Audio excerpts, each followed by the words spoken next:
so serving comments the business of the day. Prayers. Almighty God, without whose help labor is useless, without whose light search is vain, we, thine unworthy servants here gathered together in thy name, do most humbly beseech thee to send down thine heavenly wisdom from above, to direct and guide us in all our deliberations, and laying aside all private interests, prejudices, and partial affections, the result of all our counsels may be to the glory of thy blessed name. Amen.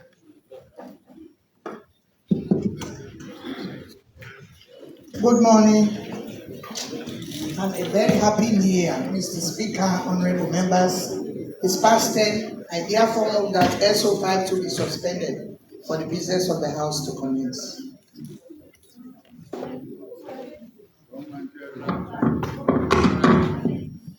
Any seconder? I so second, Mr. Speaker. All those in favor say aye. Aye. Those against say nay. The ayes have it. Record of votes and proceedings for Friday 20th December and Saturday 21st December 2024 respectively. Honorable members, record of votes and proceedings for Friday 20th December 2024.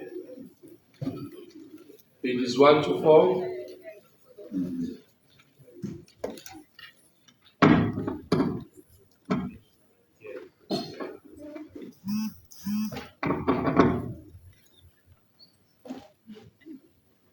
On page 1,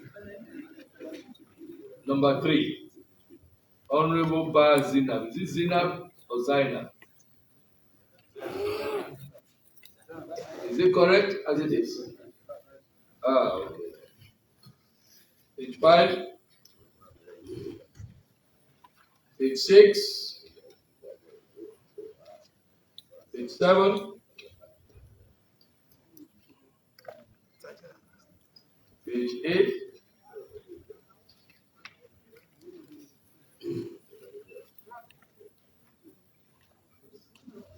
page 9, page 10,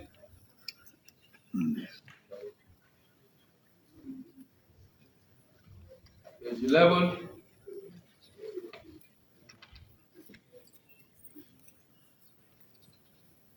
page 12, page 13.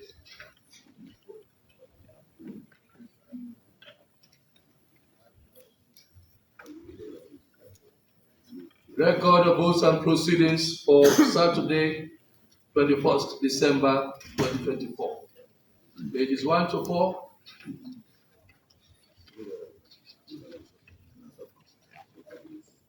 Page 5. Page 6. Can the member please move? I so move, Honorable Speaker. Any seconder? I so second.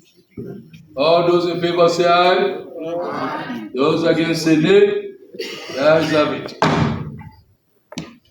Record of votes and proceedings for Friday 20th December and Saturday 21st December 2024 has been adopted.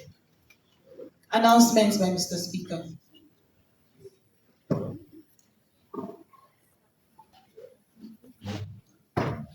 Yes, where are we, clerks?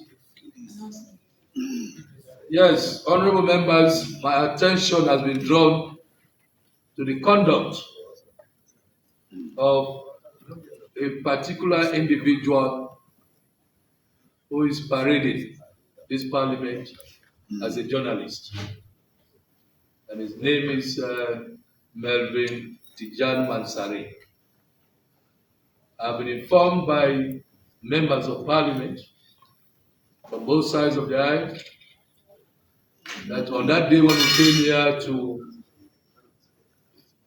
vote on the report related to the Auditor General, he was here, and just after the vote, he's been engaging several media houses criticizing the decision of Parliament. That day when we came to Parliament, I tried as best as I could to ensure that the procedure and processes of Parliament relating to that particular matter was transparent. We did that in the face of the gallery to ensure that people were in the chambers of Parliament and the gallery just to observe. In fact, the clerk went out of his way to even go very close to the opposition where the opposition is seated so that they see exactly what the votes were. And I made a ruling related to a particular matter, constitutional matter. You know, in Parliament, when we make rulings, if you are not satisfied, we ask you to seek redress with the Supreme Court. As a citizen of the Republic of Sierra Leone, you are free to go to the Supreme Court for interpretation of certain provisions. Parliament has been a free institution. We are open. We are not operating a closed parliament. We are operating an open parliament where citizens are free to approach us as to the decisions we make, so that we tell them exactly why we make certain decisions. But he's taken upon himself to go all over the place criticizing not only the ruling of Mr. Speaker, but the decision of Parliament. I don't consider this to be journalism. The kind of journalism we want this country to have, the kind of journalism this House should tolerate. And he's been so, of course, even apart from that, he's taken upon himself singularly to be an opposition to whatever Parliament does. Members of Parliament have informed me, and I do very believe, that any decision we take in Parliament is the one going around criticizing Parliament. I don't know what he wants Parliament to do. Parliament to be there dancing to his will. So in the circumstances, I hereby rule that he shall not have, henceforth, he shall not have any access to the precincts of Parliament until such time when Parliament shall decide. And so, Mr. Sergeant at Arms, make sure if he's here, let him go out, let him leave the precinct of Parliament, inform the Inspector General of Police. He shall not have any access to the precinct of Parliament until such time when we decide. Let him go out immediately. Mr. Speaker, I know, of course, SO 42 is very instructive and very clear that the decision of the Speaker cannot be challenged. But, Mr. Speaker, when a journalist does something that is not correct, I want to employ on your good office and the General House that we attract the attention of the governing bodies. We have SLAG, we have IMC. They are the most appropriate body to investigate the conduct of journalists, and maybe we will suggest to them punitive actions. We'll come to that later. Yes. We shall not have access to the precinct of Parliament. We'll determine that later. But we shall not have access to the precinct of Parliament. And this serves as a warning to other journalists who have been given the opportunity or the fear to be in Parliament. This is my chambers. I have authority to allow you to be here or not to come to the chambers at all.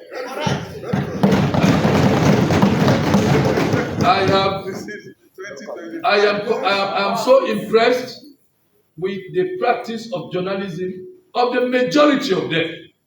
The majority of them have been practicing responsible journalism. But we have a few bad eggs that I will eventually weed out. Because we want responsible journalists in the House of Parliament. Because this is the House of the people. We can't tolerate recklessness here. So we proceed. Apart from that, immediately after sitting, I want to meet with the leaders of the opposition in my chambers immediately after the sitting of Parliament. And I want to meet the leaders of the ruling bench on Monday at 10 a.m. prompt. Immediately after sitting, the leaders of the opposition, then on Monday, 10 a.m., I'll be meeting the leaders of the governing bench. Thank you very much. Mr. Speaker. Yes. Mr. Speaker. Yes.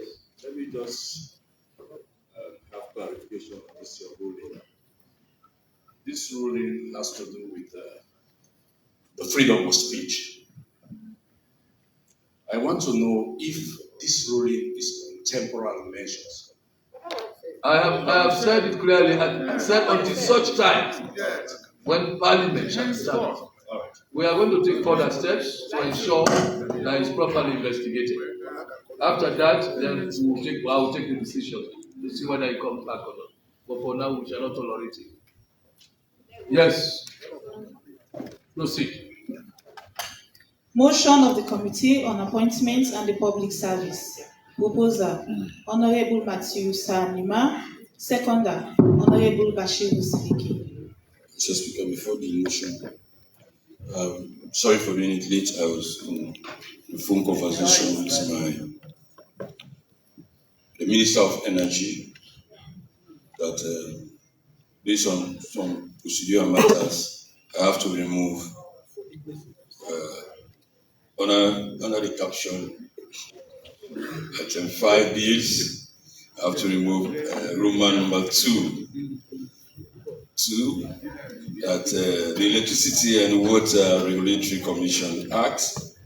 I'm doing a consultation with my colleagues on the other side of Mr. Speaker that item 5 under bills Roman number 2 be removed from the other paper. Mr. Speaker, I so moved. Any seconder? I so second, Mr. Speaker. All those in favor say aye. Those against say nay. The ayes have it. Amendment by the Majority Leader of Government has been carried. Is the Minister of Energy here? The Deputy Minister of Energy here? No. The year is gone. No, it's on its way, but we have talked already. Leader of Government Business, please inform the two ministers to work their dirty limits before coming here at the next sitting with that particular bill, please. Proceed.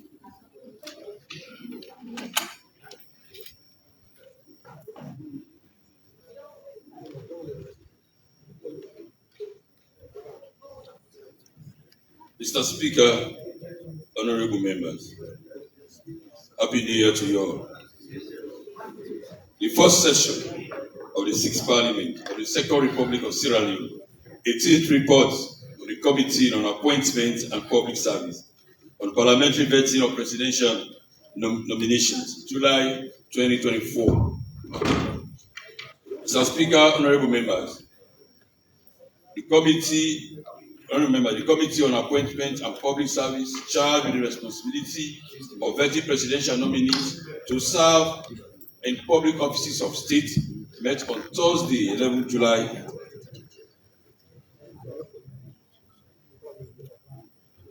Hold on, Mr. Speaker. Sorry, colleagues, hold on, please.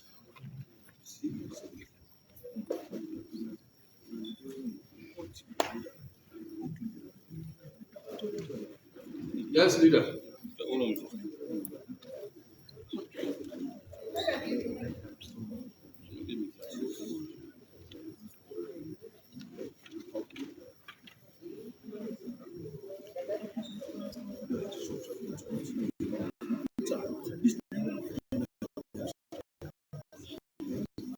Sorry, Mr. Speaker. I have to. I was reading the wrong report.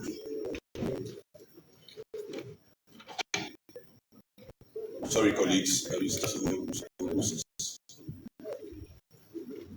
Second session of the 6th Parliament of the Second Republic of Sierra Leone.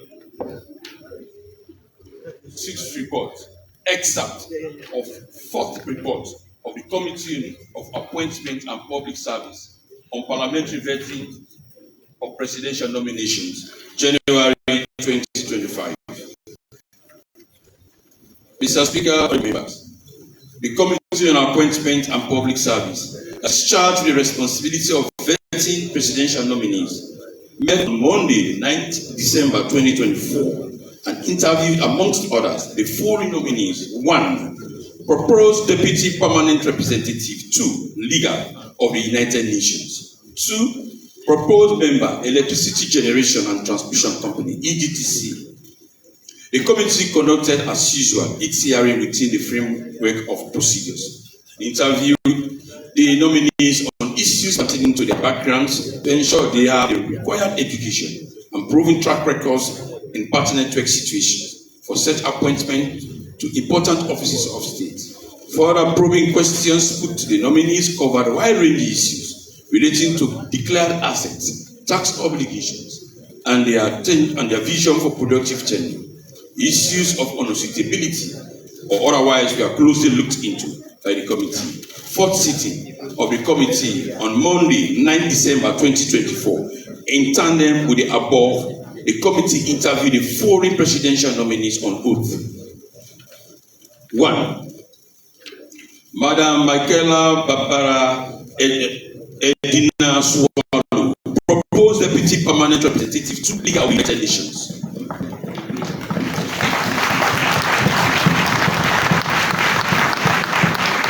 Thank you. About to speak. Take your seat. Madam Michaela Barbara Edina Swallow is an acclaimed barrister by profession with no mean standing. She is a hard-working woman that has excelled in several assignments, both national and international. She holds a master's degree in law, LLM, in international business and commercial law, with distinction from the University of East Anglia, Norwich, United Kingdom, 2010 to 2012. She was called to bar in 2007. 2008 to 2012, barrister and solicitor of Right and Co-Solicitors, Freetown, Sierra Leone. 2014 to 2015, head legal and corporate affairs. 2015 to 2019, company secretary, Sky Bank Limited, Freetown. July 2019 to date, senior legal counsel, Petroleum Directorate of Sierra Leone. Mr. Speaker, honorable members, the nominee has offered pro bono services as follows. 1. 2020 to 2024, President, the Sierra Leone Bar Association. 2023 to 2024, Transition Chairman, West African Bar Association. 2022 to date, elected governing member, Commonwealth Lawyers Association, to name but a few. Responding to probing questions to her role as legal representative of the government of Sierra Leone at the United Nations, Mrs. Edina Swallow said, quoting her, the United Nations has a lot of protocols, conventions, agreements, and contracts that it enters into with member countries and international organizations. They need these legal minds to ensure that Sierra Leone is fairly represented. One of my prime role is to advise the permanent representative and the government of Sierra Leone on the merits and demerits of all legal agreements entered into for and on behalf of the government of Sierra Leone at the United Nations. She concluded. Mr. Alan Spaceline Tubuku Mexica, proposed member, Electricity Generation and Transmission Company, EGTC.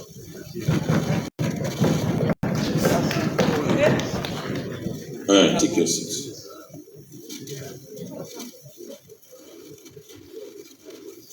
Mr. Mexica is a trade unionist with added knowledge in entrepreneurial development and management, networking of business, and teacher in computer science. He has profound knowledge working with the Chamber of Commerce and has always exhibited hard work and loyalty. The nominee holds several certificates as progress to producing excellent results in any assignment. He promised to work with his colleagues to improve on the service delivery of it, especially in areas of revenue accountability. Recommendations. Mr. Speaker, honorable members, the committee adjourned the foreign presidential nominees to be adequately qualified for their proposed appointment and are therefore recommended to the House for approval. 1. Madam Michaela Barbara Edina Swallow, proposed deputy permanent representative to League of the United Nations. 2. Mr. Alan Spaceline Tubuku Mexica, Proposed member, Electricity Generation and Transmission Company, EGTC. Mr. Speaker, honorable members, the sixth report reflects the unanimous view of the committee. I therefore move that the sixth report of the second session of the Committee on Appointment and Public Service be adopted by the House and the recommendations contained therein be approved, faithfully submitted to the House by the Chairman of the Committee. Thank you.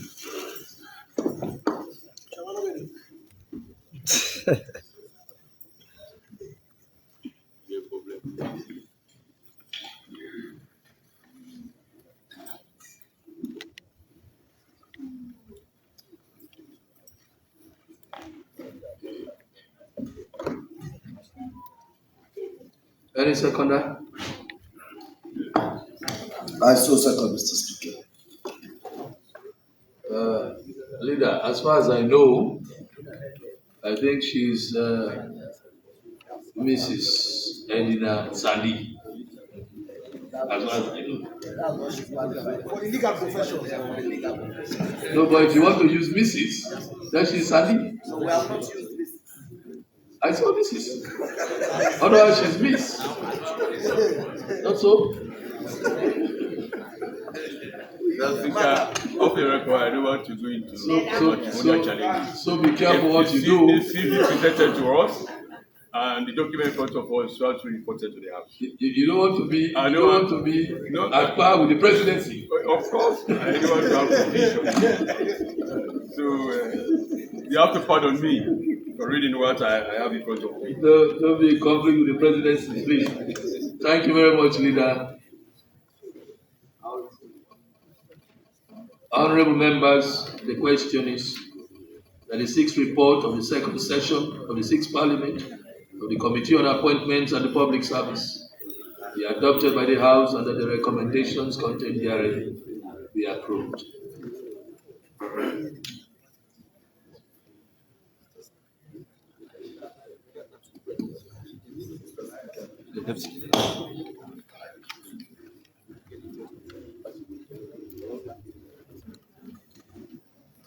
That is dressing, I mean the pilot. That is dressing, it's like. Mr. Speaker, Salaam alaikum. Happy New Year. Allow you to Mr. Speaker, honorable members, today again, in the voice of the former Chief Whip of this Republic, of this Parliament, today again, Mr. Speaker, will be presented with two nominees by His Excellency the President for us as members of Parliament to do due diligence and see if we can approve them for those offices.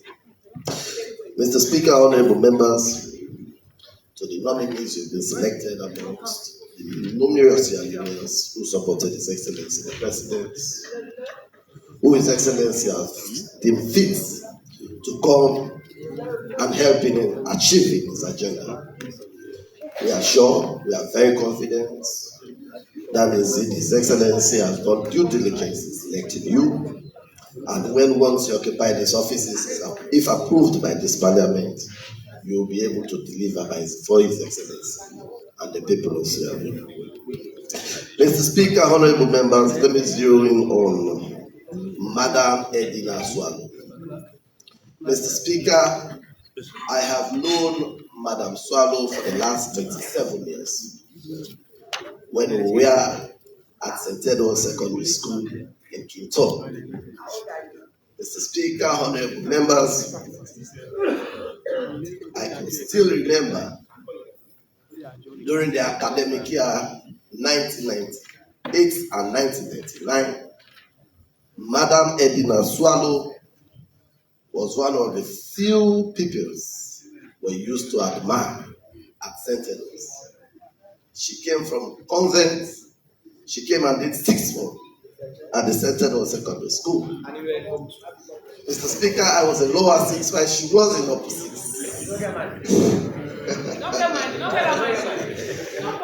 Mr. Speaker, honorable members, if some of us are here today eloquently presenting issues on governance, Madam Edina Swallow played a pivotal role. I could still remember when they were part of the MRDS. She was a leader. She was a leader at the LNDS. And she was one of the people that was encouraging us, that was after her. She will always go to our class. She will always convince us for the need for us to join the LNDS. I could still remember, Mr. Speaker, honorable members, the LNDS was meant primarily for people in the sixth form, especially at the leadership cadre. Few of us that were in Form 5, we were identified by Madam Swallow is from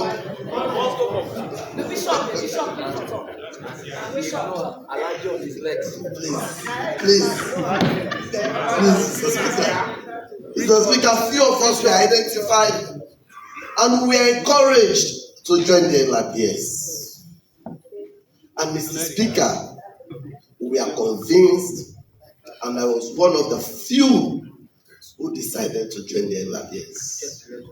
And Mr. Speaker, honorable members, yes, sir.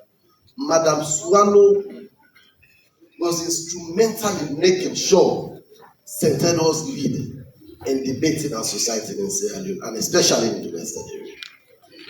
Mr. Speaker, honorable members, when we go to the LRDS, it was fun time, especially at a period when they will have to name names, and it was a period when we will use all sorts of, when I listen, most times when I listen to the opposition leader, I see exactly what we are doing at the LNDS, using all type of grammar, describing people and describing issues.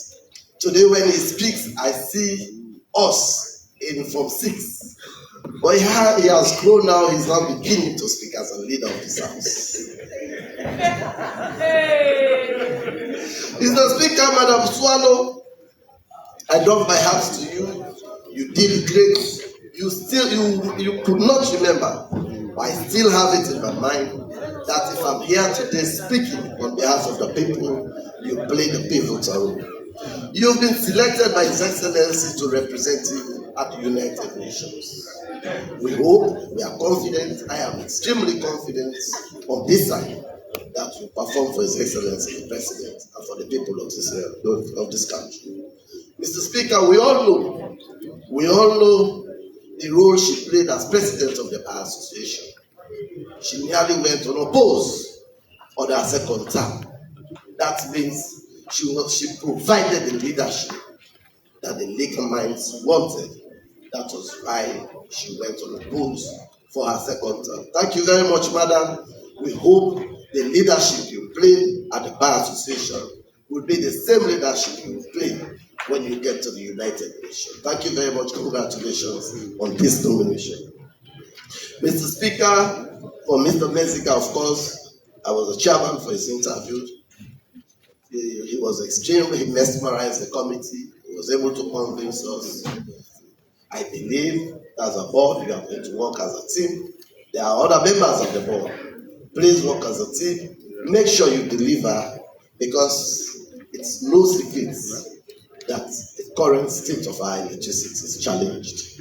Make sure you work with other members of the board so that we can be able to generate sustainable electricity, so that at the end of the day it can be distributed. But the EGTC is extremely pivotal for the generation of electricity, and the board, which provide policy guidelines, should work together as a team so that you provide direction for the management of EGTC. Thank you very much, Mr. Speaker. I wish them well. We hope you will perform for His Excellency, and you will not fail us, because excuses will not be tolerated in 2028. Performance should be key, and that's what we'll have to campaign on. Thank you very much, Mr. Speaker. Thank you very much, Leader of the Opposition. I'll round it up. Yes, sure. Nobody stood up. So Leader of the Opposition.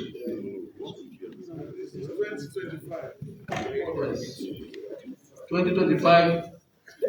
No time wasting.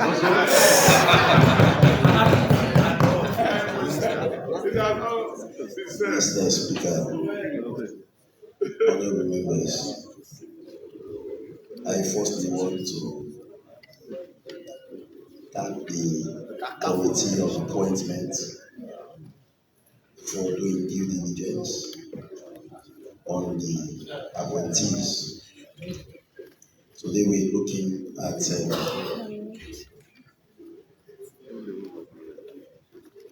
the legal representation to the United Nations and also a member of the electricity generation and transmission company, AGTC. With these two nominees, let me begin with Mr. Alan Tuboku Etsika. You're going into a very crucial company. Electricity has been very crucial for us as Ghanaians. Even those who are at the capital city will attest to the fact that electricity is very crucial. During the holidays, very unprecedented for us to be without electricity. And now you're going to serve at the board. In fact, not only in the city, I always do my weekends in Boloko district, looking to be specific, and my weekdays in the city. I had to leave Bunge with the intention that I would need electricity in town, and there was no electricity as well during such a crucial holiday season. So you have been appointed where you have to make the requisite changes. Electricity should be a fundamental human right. We should not deprive our citizens from electricity. We have seen on several occasions very aggressive actions being taken to ensure that boards are dissolved, new arrangements are made, ministers are replaced. All of those actions have not produced what we're looking for as citizens. It is undeniable that we all agree that the tariffs are exorbitantly high, and Sierra Leoneans are paying for it. So for electricity not to be available in the city, not to be available in the provincial area, it's a cause for concern for all of us who are elected officials, and even those who are our supporters. It's a cause of concern. Like I always say, Sierra Leoneans are very content. Content in the sense, just give them their basic amenities. Give them water, give them electricity, reduce prices, and the rest you do. But even these basic things, we struggle to offer our citizens. So you have been given a very crucial responsibility, which you will be held responsible for if you don't do your own role.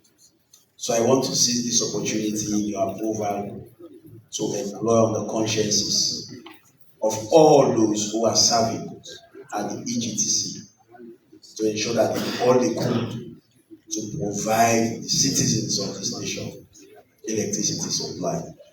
Very, very crucial. It's very, very crucial.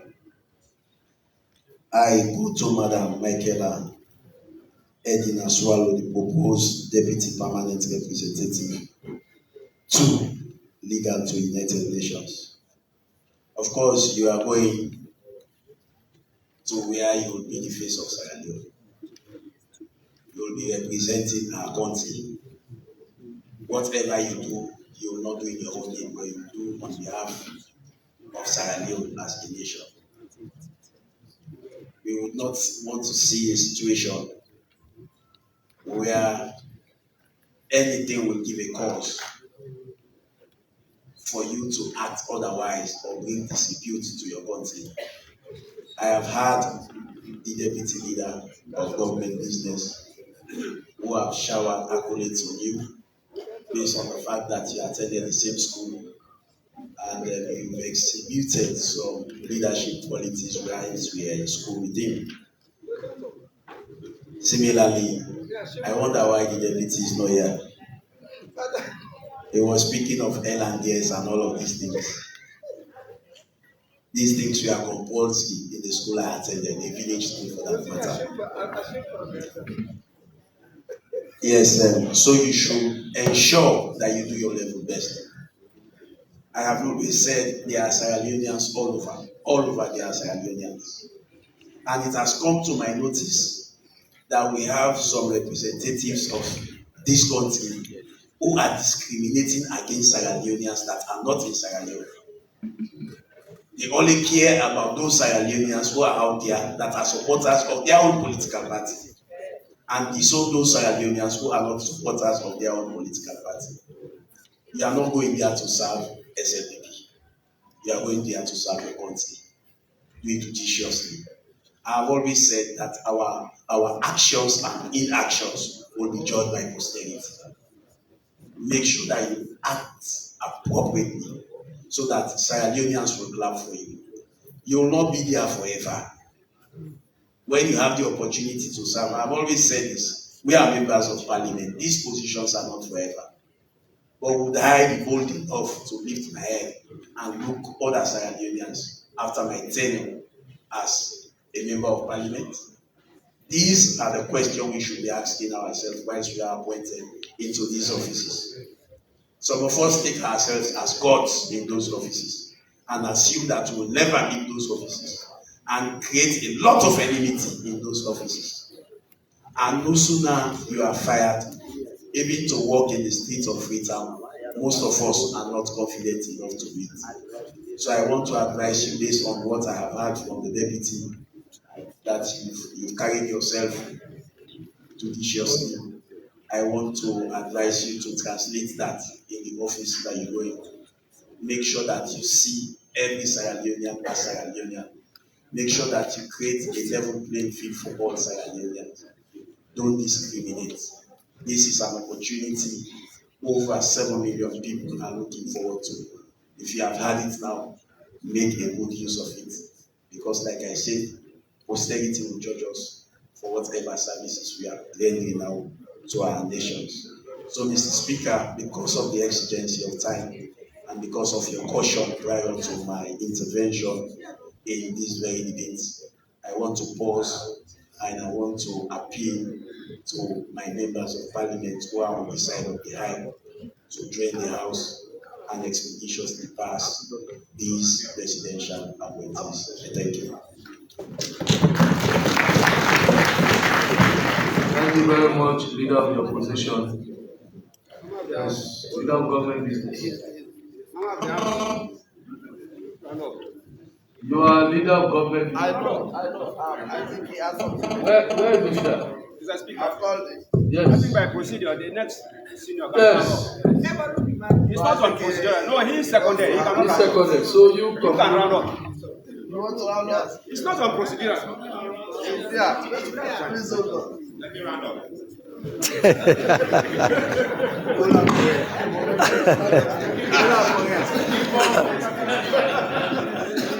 Thank you. Mr. Speaker, honorable members.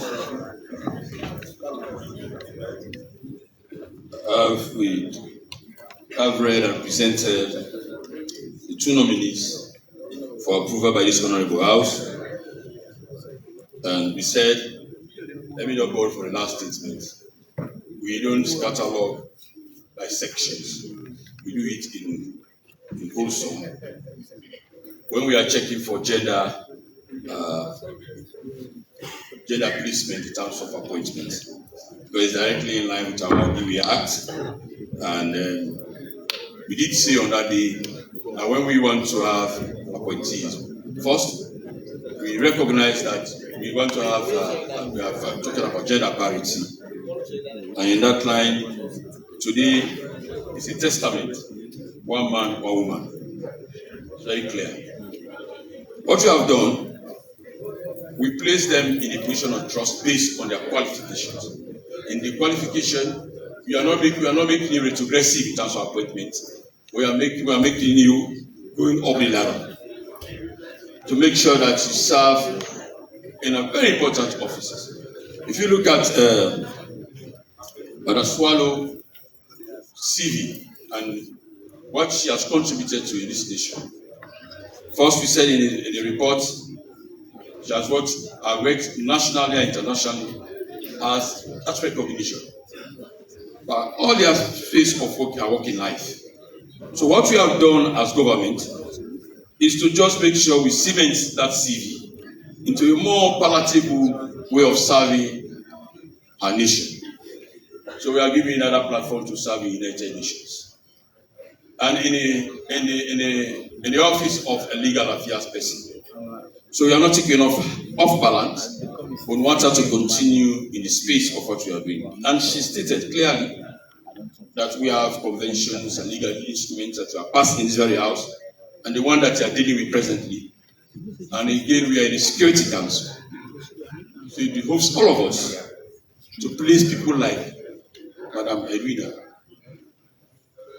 Swallow in the position where she can serve the conscience of the state that we want to deliver, especially at the Security Council. November this year, my memory can serve me well, Mr. Speaker. We are going to chair again the Security Council President for another 1 month. Yes. So you are placed in a better position. Served in the bar, served in other places, pro bono, Mr. Speaker. And you look at the time when times are very difficult. So you are giving free services to people, institutions. So there's no doubt that she's going to do well. And you see, what we are doing for a nation is to make sure we interpret our laws into fruitful actions. It's not only we want to make an appointment because we want to make an appointment, but now we do appointment based on a CV, irrespective of your gender status. So, Mr. Speaker, I don't want to go much because we have another item to deal with. But I want colleagues, especially our women folks in this house, to understand that since you have taken the drive to empower women, not in a nominal position, but in a position where you can serve, as to serve your conscience and your country. So we are happy that you have this appointment, and we know you can do well. I know you. Somebody is squeezing me here to say your better half can advise you. I'm not going to say that one. I'm really sorry. I'm going to disappoint you. Yes, you are squeezing me to say. Well, see, Mr. Speaker, you better have just so that I can see him. I'm not going to see him. Let me turn this way. So, Mr. Speaker, what I'm trying to draw conclusion is that we all, with the help of God, we serve our conscience in the very position of trust. The other time I said, when we do this appointment, we jubilate. Or when we are fired, we don't jubilate. For the first time, you get the appointment, you say thanks to Mr. President. That is the first thing you do. When you are fired again, say thanks to the President. Because over 7 million people, yes, because 7 million people, Mr. Speaker, you are selected by the wisdom of Mr. President for you to serve. Mr. Honorable Leader of Government Business. Yes. What are you saying? So when people are fired, you should say thank you.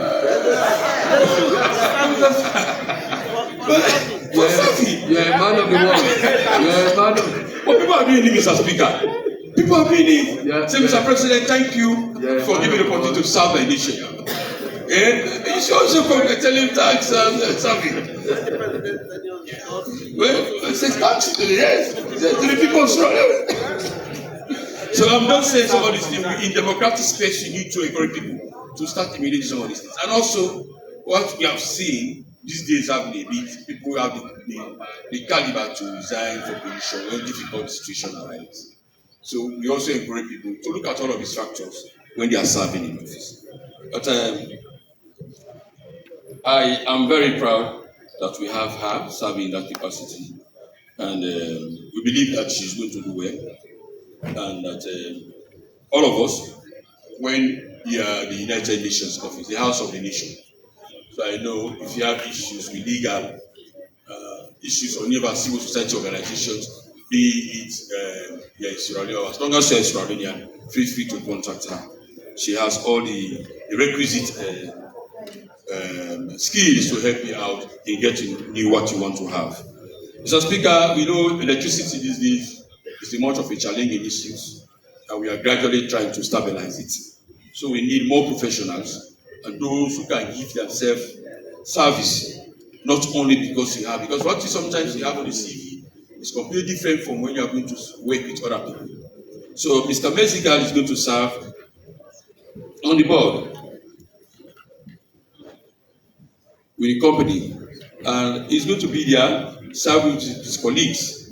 But I believe, with what we have read and in the interview, the confidence he gave us that he will serve with diligence and all of his utmost best as he can, as a professional person, and I believe he can deliver the service to this nation. Mr. Speaker, putting nominees together and presenting them to the House for approval is because we want to know what they can offer for this nation. But they should serve the nation, not the self-interest of any individual interest. It is surely not going to serve. So today we have one going international and the other serving at a local level. Local level and at the board that is at the commission that is very strategic, and we are very concerned and we want to deliver service. So Mr. Bessica, I know you can deliver service based on your own professionalism, and I know you have your free will, free mind to say the right things and make sure that we succeed in what we are doing. Mr. Speaker, honorable colleagues, thank you all for your numerous contributions, for making us proud as a committee, to make sure that the committee is always on its toes to do the right thing for this house, for this honorable house.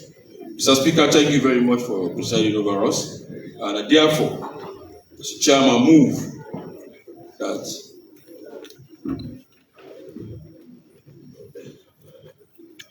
honorable members, that the 6 reports of the second session of the Committee on Appointment and Public Service be adopted by the House. Thank you, Mr. Speaker. I so move.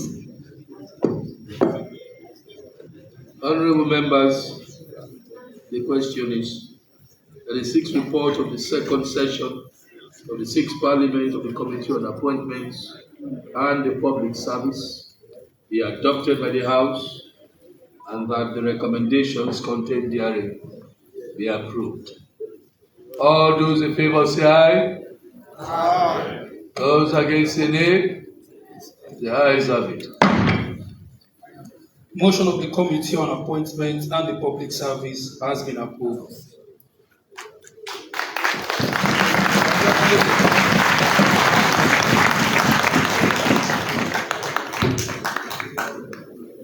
You may leave.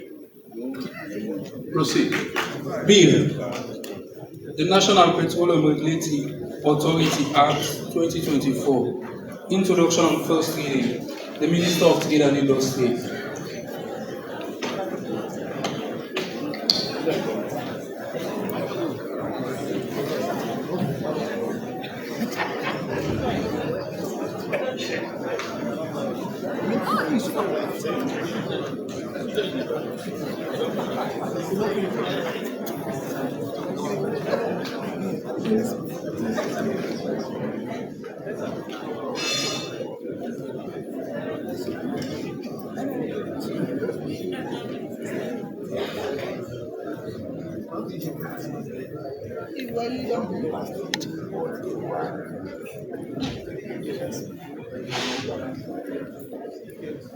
Mr. Speaker,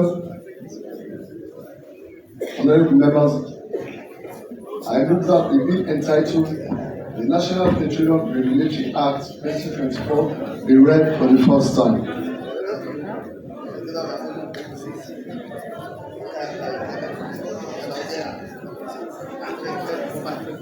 Honorable members, the question is that the bill entitled the National Petroleum Regulatory Authority Act 2024 be read the first time. All those in favor say aye. Aye. Those against say nay. The ayes have it. The bill entitled the National Petroleum Regulatory Authority Act 2024 has been read the first time. Second reading. Mr. Speaker, honorable members, I move that the bill entitled the National Petroleum Regulatory Authority Act 2024 be read for the second time.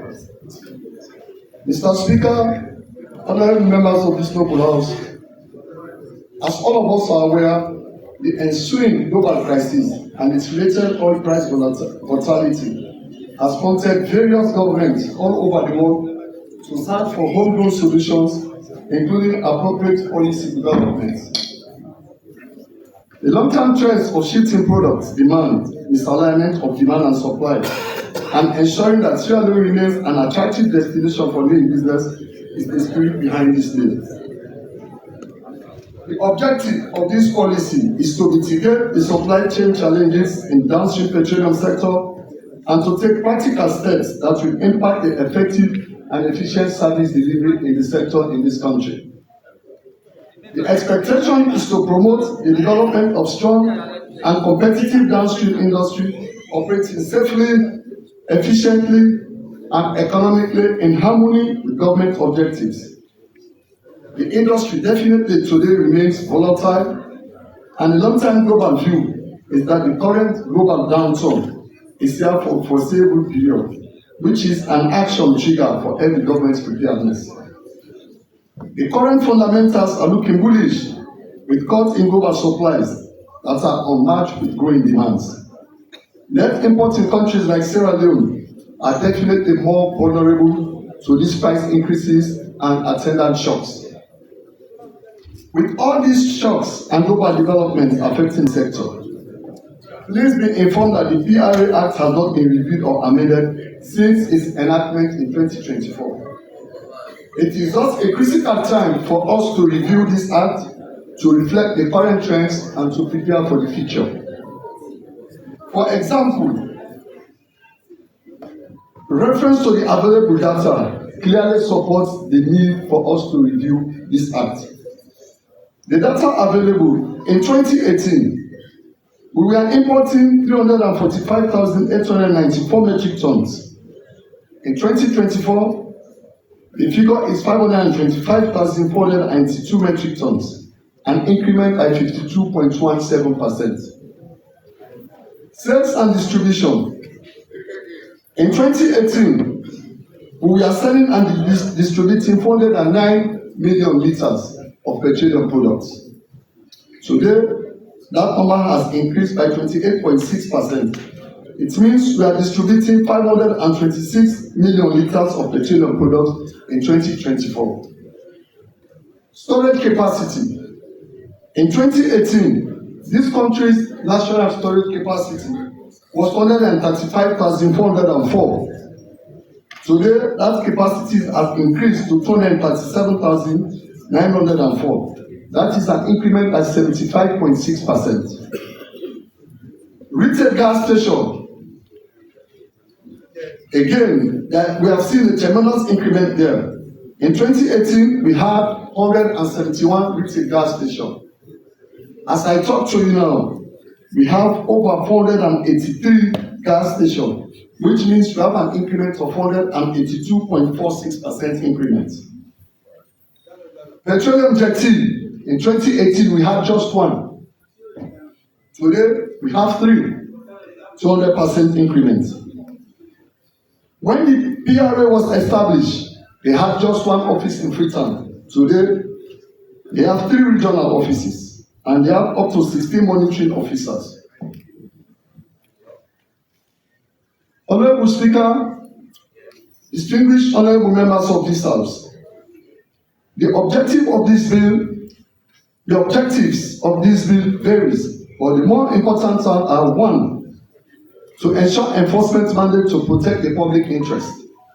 Number 2, ensure continuous supply of petroleum products as we have enjoyed the last 1 year plus. Number 3, discourage the tendency of forming cartels, monopoly, and unfair competition and unfair business practices.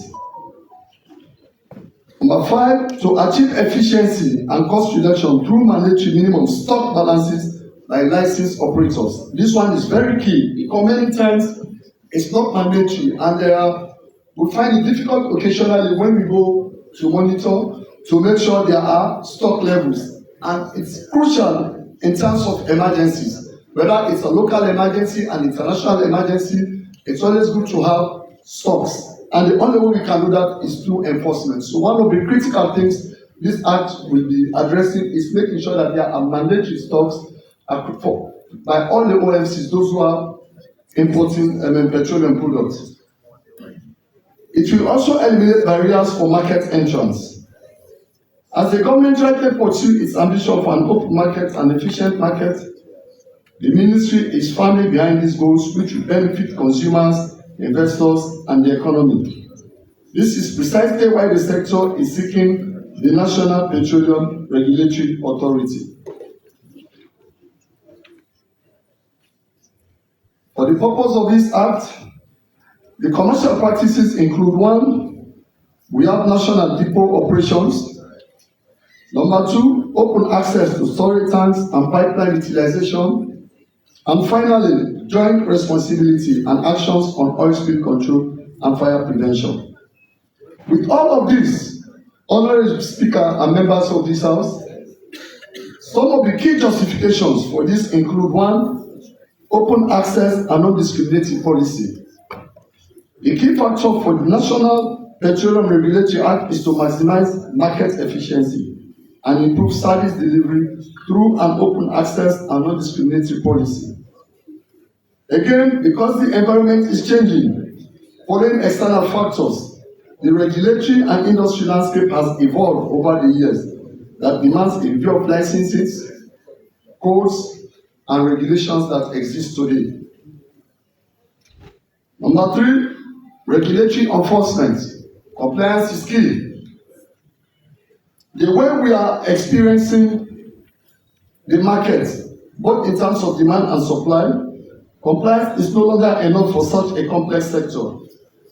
A new enforcement power is required, enabling the regulatory authorities to require operators that breach license conditions or other relevant regulatory requirements to provide redress to consumers who suffer detriment as a result of this. Again, when this act is passed, is approved, it will also serve as a deterrent to those who breach license conditions. And finally, this will improve private sector participation. A fair and favorable industry will attract a private sector investment and create jobs for the youth and increase revenue for the economy. Mr. Speaker, honorable members of this House, I therefore move that the bill entitled the National Petroleum Regulatory Authority Act 2024 be read for the second time. Honorable members, the question is that the bill entitled the National Petroleum Regulatory Authority Act 2024 be read the second time. Yes, Madam Chair.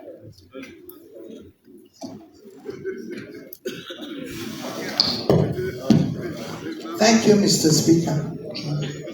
Mr. Speaker, honorable members, I want to wish us all a happy New Year. Mr. Speaker, honorable members, let me take this opportunity to thank the Minister and the team from PRA for putting these documents together. It's long overdue. It should have been here earlier than this. Realizing the importance of petroleum. As we heard from the leader of opposition in his statement, in his concluding statement, stating the importance of energy. And energy cannot go without petroleum, except otherwise. Maybe you want to say solar, but solar is just about a few hours when there is sunlight. But petroleum, it can go on and on and on. And energy, it can break and make a government. When there is blackout, you will hear the shouting everywhere. Because without energy, we cannot keep our source, or our food, in our electricity, in our fridges or freezers for the next day. Energy is very, very important. And to bring this type of document before us here is very much important. And we are beneficiaries. I will benefit and you will benefit. Talking about PRA, it regulates, it sees the importance, it sees the oils that come into this country. Sometimes, if the oil is not good, it destroys our vehicles. And even as I'm standing here, it is energy. It is through the fuel in the generator there. That's why we are here. But if the oil is not good, then definitely there will be problem. So to give the justification about PRA, and they think everything that they have done, as you heard from the minister, I say kudos to you for the first year to see there is no shortage and we have free flow of fuel in the country. That shows that you are working. So you have all justification to move from agency to authority. It's just a matter of looking into this bill. It is not controversial. It's just to look through it and to cross some T's and dot some I's so that it can have a free flow. And we have had the increments, the increasing good things that PRA has done, how many tons of fuel that has come into the country, how many fuel tanks, the language the first language that I had from the fuel stations, the calibration. And now sometimes, if they don't have representatives from PRA to go and look and search for some of these things that go on formal, that happens formally when you go to fuel stations. When you buy 20, you pay for 20 liters. When you go back, maybe it's about 15 liters that will be pumped for you. So now, with the coming of the PRA and with the opening expansion of offices in all the region, you can now find that people are now enjoying their fuel, the consumption, and the good fuel the lubrication that is coming in this country. Mr. Speaker, honorable members, the original PRA was established by the Petroleum Regulatory Agency in 2014, which empowered it to license and regulate the importance, refining, storage, importation, and distribution of petroleum products in Sierra Leone. This is their duty. And I believe they are doing it. They are doing it. And that is why we are not finding any problems in the fuel. Mr. Speaker, honorable members, and also I would just want to state to the Petroleum, because you should be in the same book with the Petroleum, with the oil companies, because if you don't have good working relationship with the oil companies, it will not work well with you. And I would just want to call your attention to 20 clause 27, 38, and 51. The good working relationship. And talking forming about the boss. Maybe there's just one or two things that we need to correct when we go into the third reading. Because there are some other things that is very important that needs to be added. Mr. Speaker, honorable members, the PRA into authority, the restructuring the PRA into an authority is to align with international best practice and to address the evolving challenges in the petroleum sector. I think that is very, very laudable, so that we can see what the other countries are doing, because they've been going to other countries, seeing what they are doing, and of course the minister and the PRA, the DG, I don't know if it's the DG or the boss, goes out of country to go and study, to bring the importance in this country. In addition, it will give the new authority greater independence and regulatory powers, enabling it to oversee not only the existing downstream activities, but also to facilitate infrastructure development, such as the resuscitation of oil refineries and the construction of tank farms across the region. This is what we want to see. It's not only Sierra Leone, it's not only Freetown. We want to see it be implemented in other regions so that everybody should not be coming here to come for fuel. You can have your tank in your region or your district to make sure Jova boy in the village also benefits from that, the importance of the oil companies. By elevating the agency to an authority, the government intends to strengthen the regulatory framework, promote investment, and to ensure sustainable development of Sierra Leone's petroleum resources.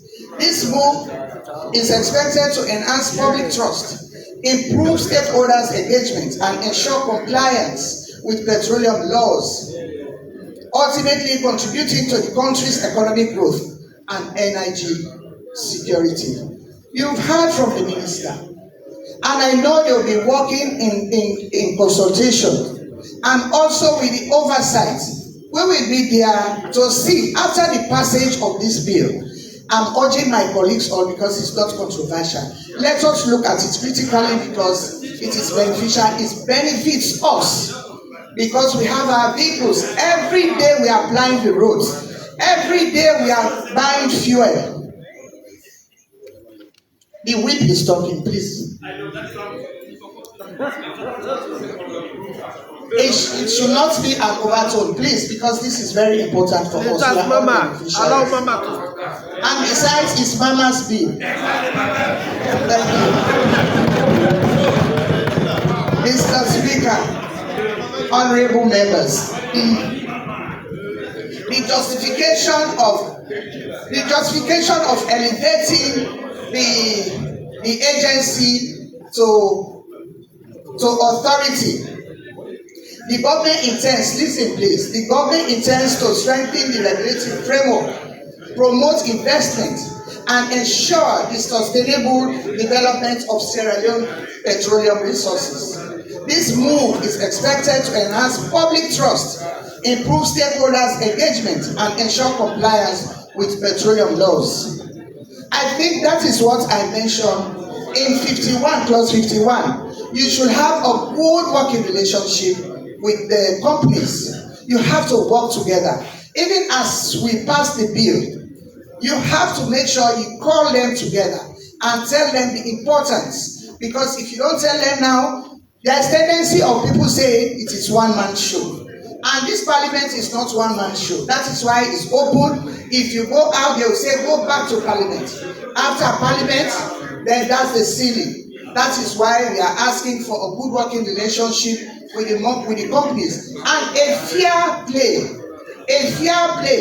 to the companies, because now we are seeing so many companies. We have Amnata, we have Bonex, we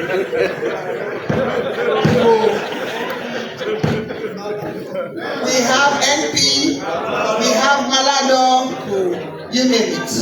So these are the companies. We have to encourage them. We have to give them fair play. Let us make sure we encourage them so that we will not have shortage in the company. But now we are very happy because as the fuel shortage, you will tell them, because I'm always in touch with them. Fuel is on the sea. They are coming. There's no shortage. So we say thanks to God for this move. So this is the justification from agency to authority, to give you more power, so that you'll be able to do more work as we are talking about best practice.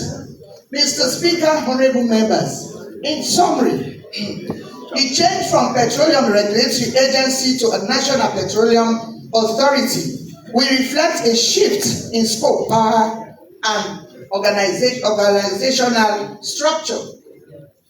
This can change the dynamics. It can make us look like the other countries out there.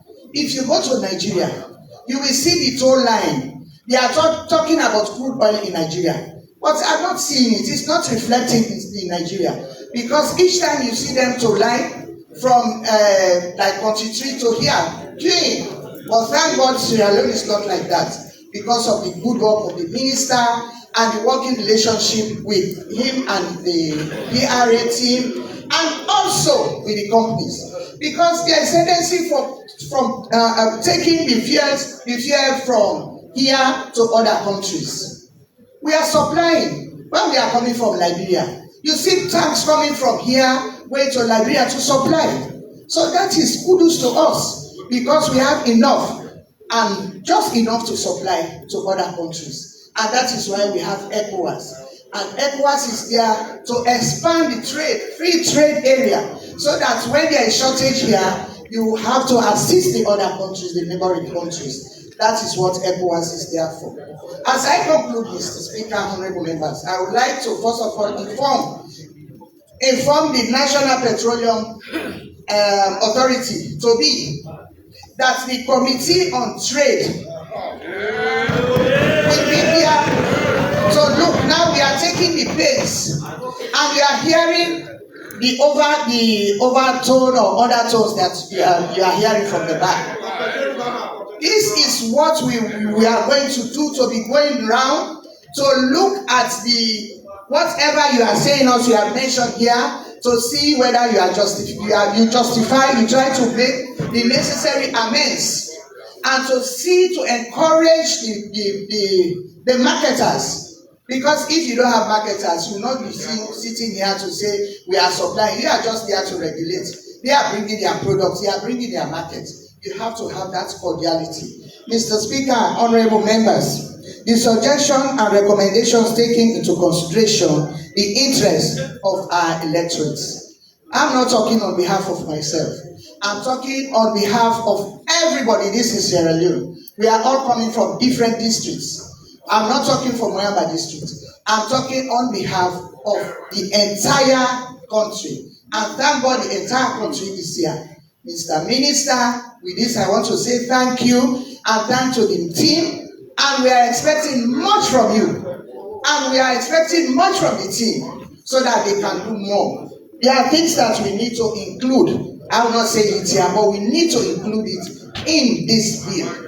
That is why I have stated the necessary clauses that we need to cross. But this bill is not controversial. We are all beneficiaries. So with this, I want to say thanks to the entire membership of this parliament to please help to support me in this bill. Thank you very much.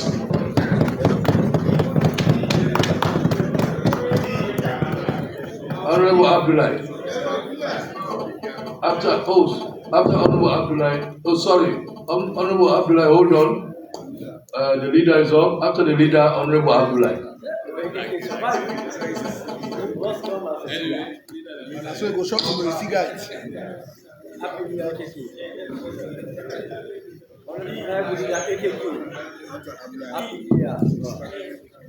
Mr. Speaker, honorable members, this is 2025, and we all pray for a prosperous year, and we hope our contribution in this world will progress this nation. Mr. Speaker, we've listened to the summary from the Minister of Trade. And when you listen, you will see the reason why we need a vibrant petroleum regulating agency to be. And you understand why such an authority is very important in a country like Sierra Leone, where we don't produce crude, neither do we have enough refining places to refine our oil. The price determinant in Sierra Leone has many factors. The availability of fuel, the storage capacity in Sierra Leone, the world market, many more. Therefore, having an agency or an authority that will look into some of these factors and ensuring the availability of fuel and petroleum products is very important for us. When I listen to them, they're telling us now that we have branches in different parts of the country. They've opened new offices almost every part of the country. This is important for us as a nation. But we should do more than just what is written. We should do more than just implementing the laws.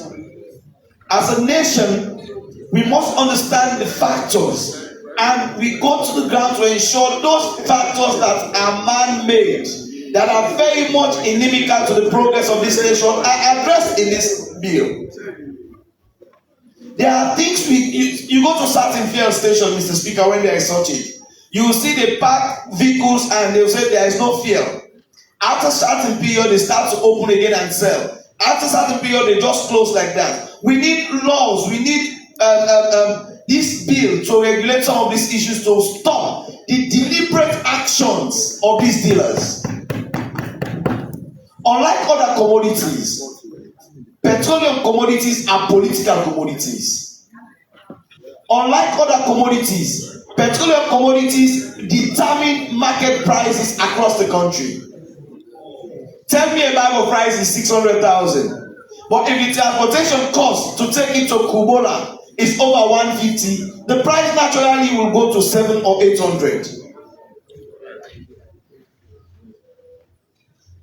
No matter what cost you give to a commodity in Sierra Leone, the price of fuel increased the commodity by distance and by the time it reached the final consumer.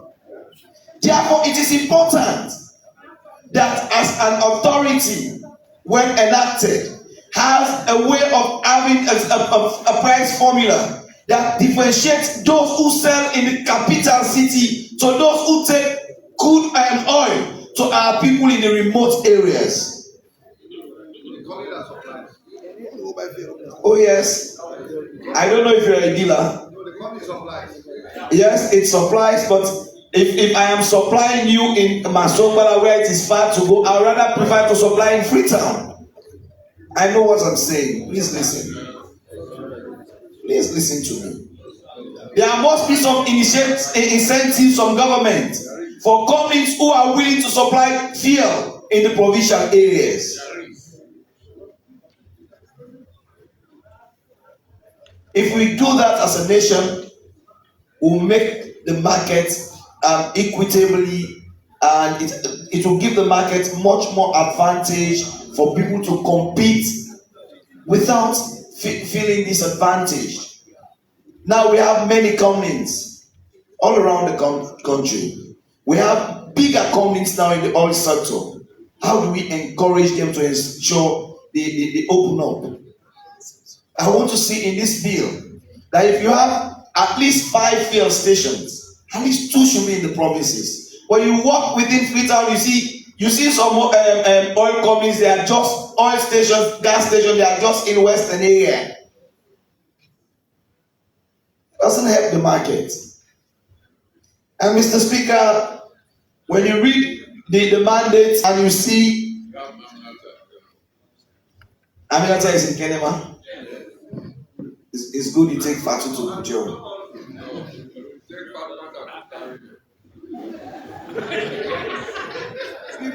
Mr. Speaker, honorable members, it's no gainsaying that if all what the Minister of Trade has said about this bill is true, it means we must also commend those who are working with the PRA. Because if they have offices today across the country, I'm sure when you look at the budget they've been allocated to them, it's a good work of the current people working there. But Mr. Speaker, we must face the reality here. You know, I remember in the last parliament we said when president appoints people, their term limit should be tied to that of the president's term limit. Meaning if you are appointed in the first year of the president, you go 5 years. But if you are being removed and somebody comes in the 3rd year, that person is going for 2 years. So we'll stop this issue of saying, oh, he was sacked because of this. No, you are appointed by this person. But if you look at the good job done by the staff in PRA, and you look at their term limit of 2 terms of 3 years each, you see that we are going to have a problem and a crisis in management if we pass this law, because the current head of that institution will only pass this bill, and by the other day it will pass through the other door. The good intentions in this bill, the promotion of the institution for national development is key, and it's highly vested on who leads the institution to ensure we have the goodies that are in this very bill. Mr. Speaker, we must look at that when we go into this committee stage, and when we start looking line by line and see what we do.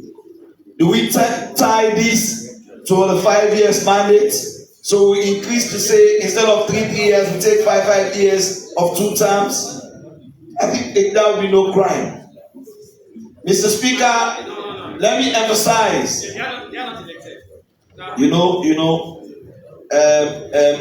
The honorable member from Boo, your voice is unique. Your voice is too unique. And when you combine, when the forest moves to the city, the MP from the Board of Forest has moved to right into the Bow City. So you get the other things clearly. But I'm saying this because we have good Sierra Leoneans who are willing to contribute to the progress of this nation.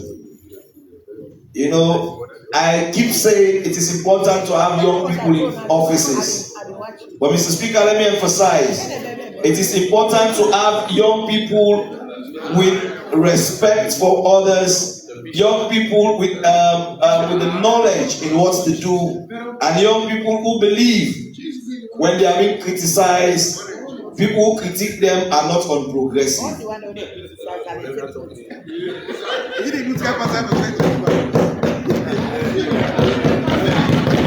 Leader, I have not said anything. I'm just saying young people who believe when they are criticized, people who do so are not unproductive.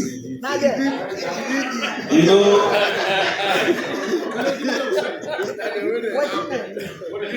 I don't know why people are laughing. I'm only saying the person who is in this office is somebody who's open to be criticized, and because he has accepted all of that, he has brought us a good bill. But it is important for the peace of this nation that when people are in their offices, they believe they should listen to other people. Respect is part of politics, and that is what the head of this institution has portrayed over the years. We want to see that good intentions in this bill be put to action. If we mess up with this regulating agency, it means we are also accepting as a nation that the fuel crisis we are almost passing now will resurface again. Therefore, we must do everything within our powers as members of parliament to have a very strong bill. A very strong bill. When passed into law, we know what we pass will stand the test of time. It has been for almost 11 years now. And in 11 years, we've been able to see all the lapses in it. And that is what we are going to address as Parliament. Mr. Speaker, this is the new year, and you said time is of essence. Let me stop here by saying we will contribute immensely to have this work go through Parliament.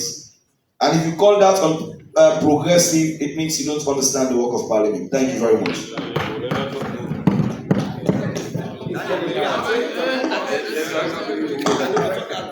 Honorable Deputy Speaker, you want to contribute? So, Honorable Abdullah, you have to exercise patience. I will yield to him and I'll come after him. Oh, you want to come after him? Okay. Oh, you give me the deputy chairman of the Deputy Speaker, our advice is to proceed after you, Honorable Abdullah. After Honorable Abdullah, one from this side. Thank you, Mr. Speaker. Mr. Speaker, you want to contribute? Okay, I will take the 12. Then we conclude. Proceed. Mr. Speaker, honorable members, you see, sometimes I like words, and particularly words that are synonymous to this parliament. And I've just had one. I have a progressive one. I know this parliament is a progressive parliament. All we have done over the years, for those of us that we are fortunate to be in the 5th parliament, we know, we are confident, we can beat our chest in public that yes, we have shown progressiveness and we show that we are ready for reforms. You mean both sides? Both sides, I mean parliament. And you see that the laws that we passed in the 5th parliament, particularly the repeal of the seditious libel law, we have enacted in the 6th parliament the Criminal Procedure Act, though we have some, but it is parliament, but it was passed, and these are all part of the progressive reforms. And Mr. Speaker, honorable members, permit me to remind the House and the public, the listening public, that in section 108, there are clauses in the Constitution that are deemed as entrenched clauses. And 2 of those clauses, Mr. Speaker, honorable members, are section 73 and section 105. So lawmaking is principally in the hands of members of parliament. Whatever proposal that comes to us, it is our responsibility to determine the outcome of that proposal. And whatever proposal we determine in this chamber, we believe reflect the will and aspiration of the people we represent. So whatever comes to us, we'll take few things into consideration. Mr. Speaker, honorable members, this House is the gatekeeper of the Constitution. Section 106(1), it gives us the power to make law, and those laws are styled as Act of Parliament, principally because the primary legislation is a creature of the Constitution, and it should not in any way be inconsistent with the Constitution. The Constitution is the ground, as Kelsey put it, and it is a collection of laws put together that forms the ground. So whatever that is in contravention with Kelsey principle of the ground is void ab initio. Kelsey. So whatever that is in contravention with that principle, Mr. Speaker, honorable members, it is void ab initio. And principally section 46(1) of this Constitution, it gives the president the highest office, the power to serve for just 2 terms. And there are more provisions for them. It gives the president the power to serve for 2 terms. And like the leader said, sometimes when you make laws or when you introduce things in parliament, you do them for the good of the nation. It is not all time that you initiate things and you benefit out of it. It is natural principle. Some members that were here when we passed the Giwi Act, they were expected to come back under that banner. But most of them did not come. But their names are written in the annals of this parliament that they were part of the parliament that passed the Giwi bill. It is part of the principles of lawmaking.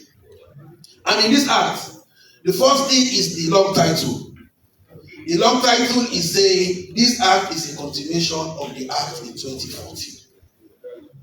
And if it is a continuation of the act in 2014, it means it is protecting the documentary work done by the PIA then, and all those who have worked at the PIA for their work to be kept intact and in the archives. Which means it does not nullify the role played by any other person. If you have served, you have served. If you have concluded your period of service, you have concluded your period of service. And Mr. Speaker, honorable members, I said I'm going to give more provision. Mr. Speaker, I refer the House to section 61. The President is not only the fountain of honor in the early phases of the Constitution, it is the President that has the power to create offices, and the Constitution further states that he can now appoint persons into those offices. Mr. Speaker, for the President to have appointed somebody as the Deputy Executive Chairman for the PIA, and this bill does not capture that, it's not only an affront to Parliament, it's an affront to the dignity of the Presidency. And section 73(1), it says the composition of this Parliament starts with the President. And if anybody affronts the dignity of the President, you are affronting the dignity of Parliament. You cannot bring a bill to us when the President has created an office appointed somebody in that office, and that person is systematically eliminated in the bill. And Mr. Speaker, if you go to the extant law of 2014, you will realize that it says the chairman and the board and the executive chairman should serve for 3 years and are eligible for reappointment only once. And they were conjoined.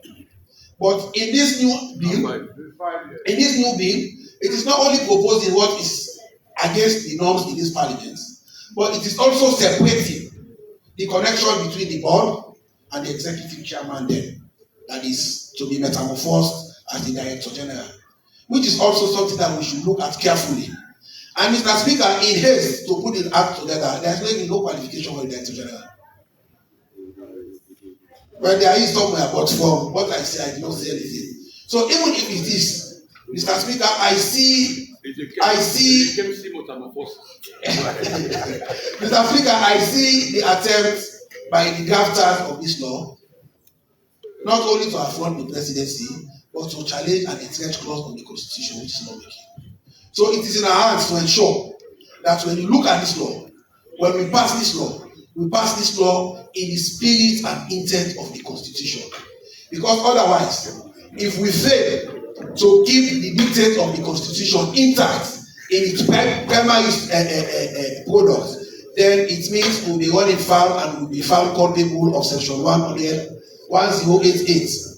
which makes any alteration of that constitution a crime and it is treasonable.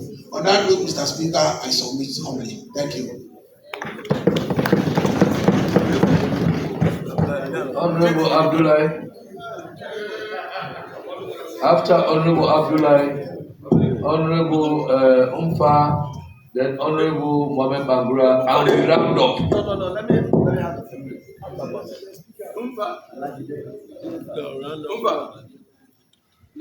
Leader. Okay, I will allow the leader. Please, Honorable Kaisamba, you have to bear with me. Please. Yes, proceed. Thank you very much, Mr. Speaker. Mr. Speaker, honorable members. Let me join the previous speakers who debated on this bill. 1 minute, please. Mr. Speaker, it's 12. I move that SO5 to be suspended for the business of the House to continue. Any seconder? I so second. All those in favor say aye. Those against say nay. The ayes have it. Proceed. As I said, this bill is timely. As member of the Trade Committee, one of the limitations during our oversights have been the limited powers of the agency. But if this bill passed, I think those limitations are now answered in here. Thank you very much, Mr. Minister and the chairman of PRA. Despite the DSPK's mentioning the constitutional provisions, yes, we'll come to that maybe during the committee stage. But the intent of this bill, the object of the bill is clear and is beneficial to this nation. As a nation, we all know, I don't want to go into the importance of the petroleum products to us here as a country.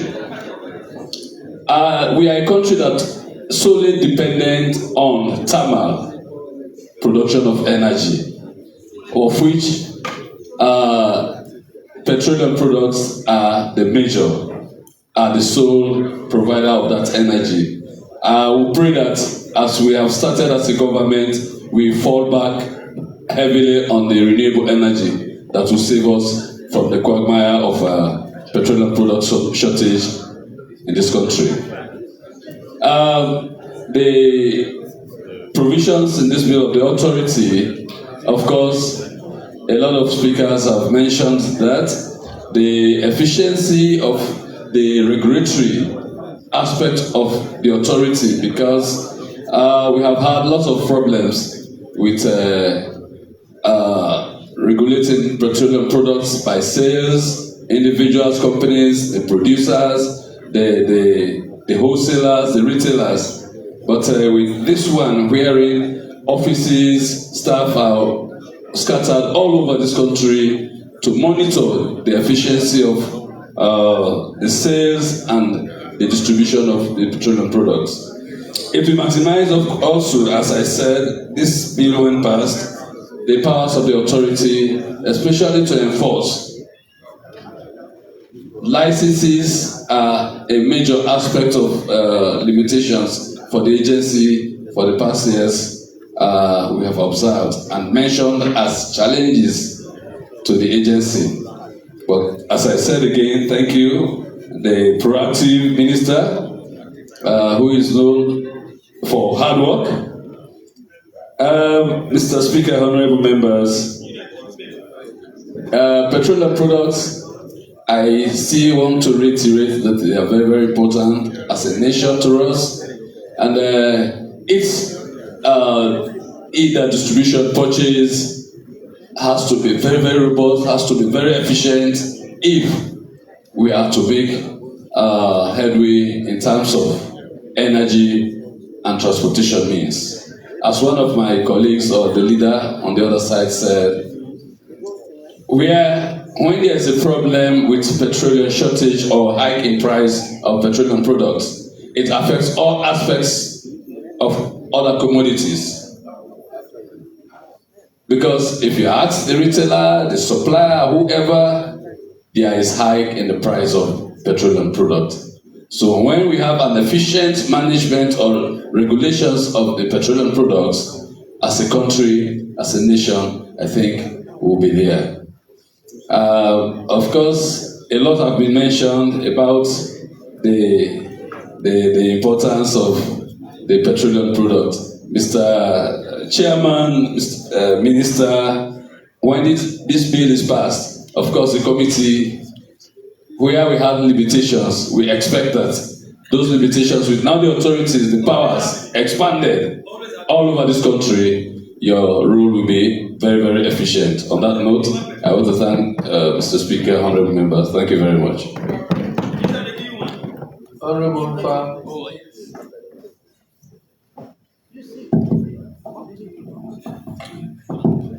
Mr. Speaker, honorable members, I think we want to appreciate this bill that has come before us. As a parliament, and as parliament being a microcosm of this country, we're all consumers of this more important product. Petroleum and petroleum products are drivers of inflation, especially when petroleum and its availability, if increased, will definitely affect inflation in the country. We know petroleum products as one that will support the energy sector. We know petroleum products as one that will facilitate manufacturing activities in this country. And as the declaration of the Sierra Leone Industrial Zone, and with the eminence of a lot of factories and industries across the country, we take particular note of the essence and importance of this bill. The essence of the importance of this bill in transforming this agency into an authority is one, as a parliament, that we have to support the ministry and the agency that have worked diligently to put this thing together. We've noted over the years that we've seen transformation in the energy sector in terms of the level of activities taking place in petroleum and petroleum products. We've seen, of course, a boom in the construction of more gas stations across the western area in particular, and of course across the country. Of course, we take note that the western area is the most populated in this country, and of course demand is high. So for any business person, they would like to have their petroleum gas station in Freetown. But as the minister was making his presentation, he talked about how storage capacity have increased. And as people of this country, we note that we've suffered mostly because of the lack of storage facility. we've suffered because sometimes the amount of fuel onshore is not available, is not enough to support the high demand. So we want to believe that this increment will definitely benefit us. But of course, the minister stated that the hands are tied when we don't have an authority, because certain enforcements have to be put in place to ensure that they secure our interests as consumers of this more important product. So it is incumbent on us as a parliament to ensure that we meet the growing need and meet the signs of the time. Of course, I also want to take note of the fact that they've seen an increase in sales, and we've also seen an increase in revenue. But we want to note particularly how the government will benefit from the tax expenditures, how government will benefit in terms of the revenue in this industry. We also want to take particular note that fuel is essential to our economy, and it powers everything we do, from cooking, eating, and transportation. But if the agency that has, and every MP here that have contributed to this debate have stated that the agency, which will be transformed into an authority after this bill is passed, has been working diligently to see a change in this sector. I believe we have to ensure, as the Deputy Speaker stated, that we put the bill in a manner that even the people working in the agency that are already part of this agency will see a continuation of the trajectory that the agency has seen over the coming years, over the past years. So we want to believe that, one, as a petroleum product, two, as a sector, and three, as a country that depends highly on carbon energy and fuel, let us do something that at the end of the day will benefit this country when it comes to petroleum products. And also, in terms of the importance to the economy, how do we see an increase in revenue? How do we ensure that prices are maintained? Or how do we ensure that the harmonization of prices do not indiscriminately affect the other fuels that are in this sector? For instance, we know that kerosene that we used to be so popular is not muchly seen in fuel stations. How do we ensure that when this bill is passed, kerosene will be accessible? Because some people still use kerosene. When you go to some gas stations, you will not even see a pump for kerosene. How do we also ensure that the prices in the world market are pretty much transformed directly to the prices on the ground? I want to believe that of recent times, we've seen changes in the prices of fuel in the trend that we expect. For 1 year, 2 years now, we've not seen an increment in prices of fuel, but we've seen a decrease in the price of fuel. We want to take note of that adjustment, and we want to appreciate the minister and the minister in that ministry in his continuous effort to ensure that we as a people benefit from those decreases in prices. I believe we want to continue to see that trend. As I stated, Parliament here is a microcosm of this country, and petroleum is a product that all of us consume. And with petroleum being very essential in the industrial sector and in manufacturing, I believe it is incumbent on us to support this minister and his ministry, and it is incumbent on us to support the agency. And for a person that is more interested in this authority, in petroleum authority, I want to call on all colleagues here in this parliament to continuously join me in supporting the agency that will be transformed to an authority, and support the chairman of that authority, because it's somebody that I've seen from afar, but I have really admired the way he's transformed that agency, and we want to see that trajectory continue. Thank you, Mr. Speaker, for giving me an opportunity to continue. Honorable Mohammed Balgura. Honorable Speaker, I want to appreciate the Minister and the agency this morning for bringing this very important bill. Mr. Speaker, having said that, I want to urge members here to look at this bill critically and point out some of the shortcomings so that this bill, at the end of the day, will be a better bill. We all know that the minister is one of the few working ministers in this government. We all know that the young man over there is doing a laudable job. We are commending him for that. But going through this bill, Mr. Speaker, going through this bill, Mr. Speaker, one will see the limited emphasis on renewable energy. In as much as we solely focus on petroleum, I did not see the transition to renewable energy in this bill. And that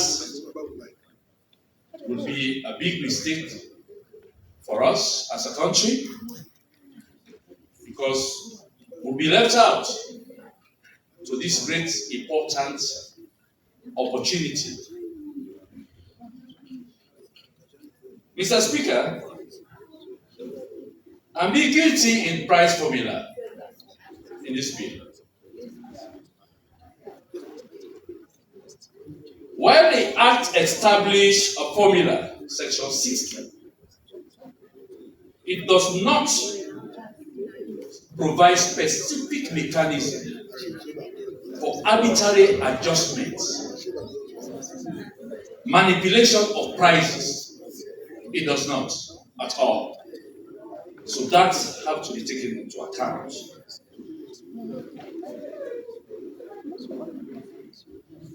Lack of comprehensive stakeholder involvement, like the civil society in this case.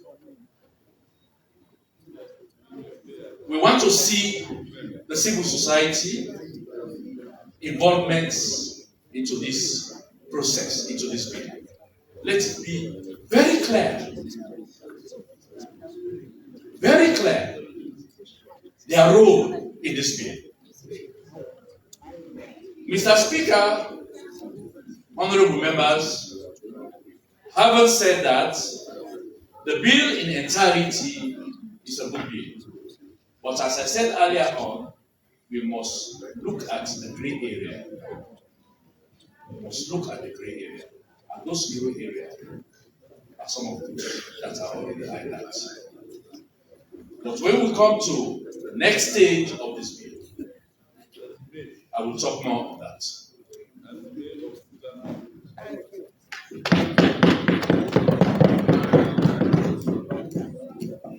Honorable Leader.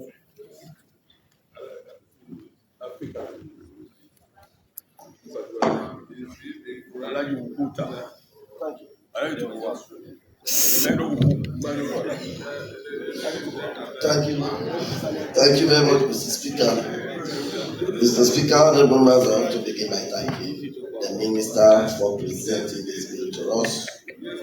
Mr. Speaker, honorable members, as per law, Section 105, we are the only body charged with the responsibility of lawmaking. Mr. Speaker, I heard the Deputy Speaker saying it's an affront to this House and to the Presidency. I believe what they have done as an executive is to present us with the draft of the law. It is only this House that will make the law. So whatever proposals they have brought to us, it is on our part as lawmakers to make that, to do our due diligence and make that law stand the test of time. That is why they have brought that law to us, And definitely all the gray areas will be corrected in this document. Mr. Speaker, honorable members, going through the document, Mr. Speaker, of late, we have all seen the proliferation of gas stations all around the country. Mr. Speaker, every corner of this nation, every corner around our streets, there are gas stations. Mr. Speaker, one thing that pleases me, I haven't seen, first of all, I haven't seen the instant law, because it is extremely important for the instant law to be presented to this House before doing a new law, so as to see and ascertain the changes that are done. Because, Mr. Speaker, honorable members, we are not here, some members of Parliament, we are not here in 2014 when the law was drafted. So in order for us to have an insight of what the honorable members of 2014 did, we should also be presented with the instant law. But Mr. Speaker, honorable members, I haven't seen the instant law. But currently what I have seen in this law is, in this bill is, if you go to section 29, subsection 2, it says in order for license to be granted, you need to have certificate of clarification from EPA, and if you look at 29.2d, you also need clearance from the Ministry of Works. Mr. Minister, what is happening currently? You see gas stations all around. It is only after the construction that they begin to negotiate with the Ministry of Works and SLRA. Of course, I can tell you for sure. Let us go, for instance, on this highway, this hillside bypass road, almost towards Upgon, where you have the traffic lights. It was only after construction that they started engaging the Ministry of Works. And that should be done even before the license is granted to them. Mr. Speaker, go to the various communities. This is the first time in our history, Mr. Speaker, that gas stations are built in communities where residents are, where people are residing. It's extremely bad. Mr. Speaker, and the worst thing we have today, Mr. Speaker, is for us to see gas stations that are running bars. And they smoke cigarettes, they smoke shisha, and they smoke other drugs in some of these gas stations. Mr. Speaker, honorable members, if PRA, the Ministry of Trade, if they are doing consultation with EPA, I believe EPA will not give licenses to people to construct gas stations at communities where people are living. They cannot. So we should need that synergy between PRA, the Ministry, EPA, and the Ministry of Works, so as to save our lives. Because, Mr. Speaker, when we want to SafeCom is safe, there are no residents at SafeCom. I will close the back. Mr. Speaker, go to the communities. So, Mr. Speaker, I believe this one, there should be that synergy between, you should not just scan the license and after you begin to go to SLR. I'm also the chairman of Works. We've been faced with those situations where petrol stations have been constructed, they are already to be open, and they now go to SLR, come and give us access. So we want that synergy to be existing. Mr. Speaker, honorable members, like the honorable from Western area said, we created the office of Director General. But we all know for sure that His Excellency have appointed the Deputy Director General. And we know the Deputy Director General is principal assistant to the Director General. If we have an executive chairman today, and that position is going to be metamorphosed into a Director General, we should also create a room for a Deputy Director General. So in the absence of the Director General, there should be somebody who stands in his stead, in his or her stead. So as to have, but Mr. Speaker, that's for us, we members of Parliament. The document is our property. It's our property. So, Mr. Speaker, that's it. Mr. Speaker, honorable members.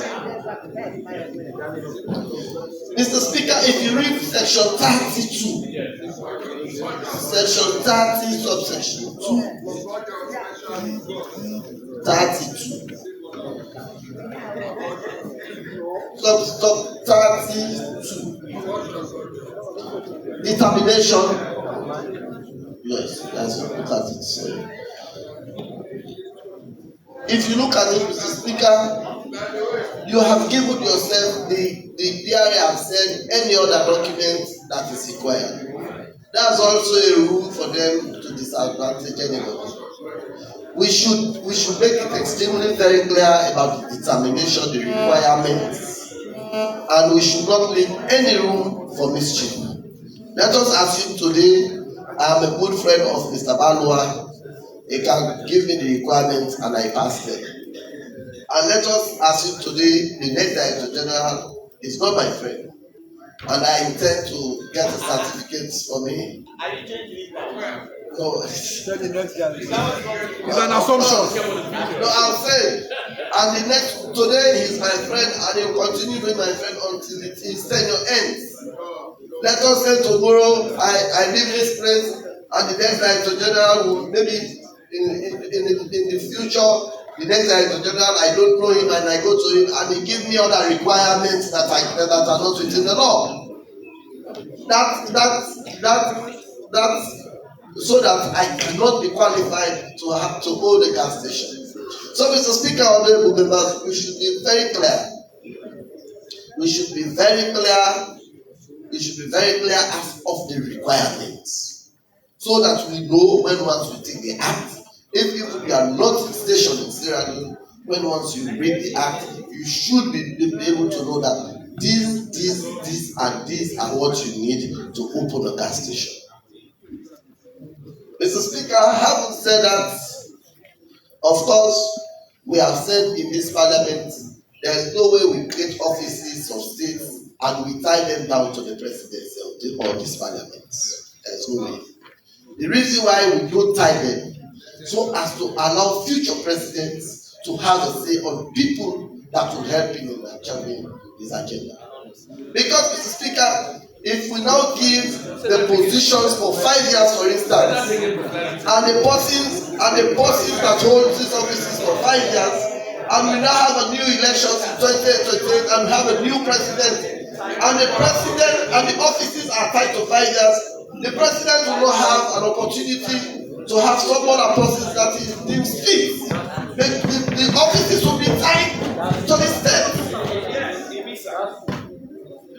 So, Mr. Speaker, we have always said we reduce the term to 3 years so as to allow in future, if there's a new president, the persons will run his or her term.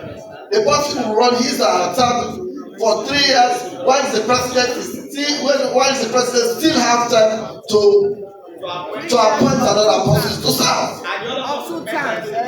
It will enter, but it will still give another time. It will still give ample time. But if you now tie it down to 5 years, it means it is tied down to the president. No, you are not getting the point.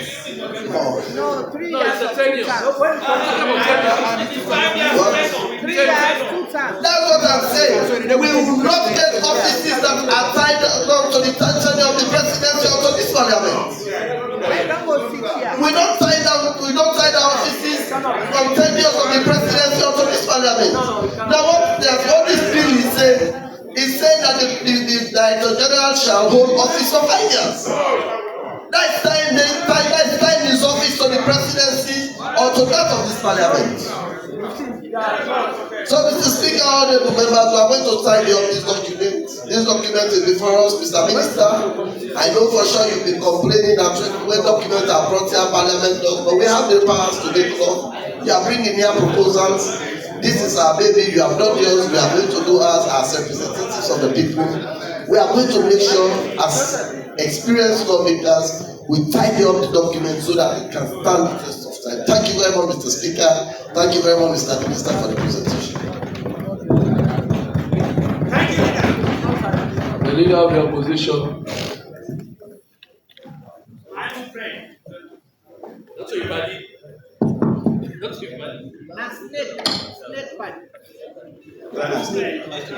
Thank you very much, Mr. Speaker. Thank you very much, Mr. Speaker. Mr. Speaker, honorable members, as I stand before you, I am the least worried about the issues contained in this bill. Because in the first place, the minister in charge of this bill, I know him to be an effective and efficient minister. We've known ourselves for quite some time, some years now, not less than 10 years. So I know he is up his game, and he is open to progressive reforms in the petroleum sector. And at least plus minus, based on my personal assessment, plus minus, for the past quarter, or a little bit above a quarter, about 3-4 months, even close to 5 months, I can say petroleum supply has been fairly stable for the past 4-5 months. We used to have shortages, or fear of shortages, some 6-7 months ago. But lately, that has improved. Apart from the pricing, but at least for availability of petroleum and petroleum products. For the past 4 or 5 months, it has been fairly good. And I want to use this opportunity to commend the minister and esteem for that. Now they are before us for a new study. As I speak now, the surname of the institution is Agency, National Petroleum Regulatory Agency. The agency is your surname. So you are before us now for us to give you a new surname, which you think is better. From agency to authority. And I believe as an authority, based on the efficiency of the minister and his team, I believe our concerns here will be addressed. Mr. Speaker, honorable members,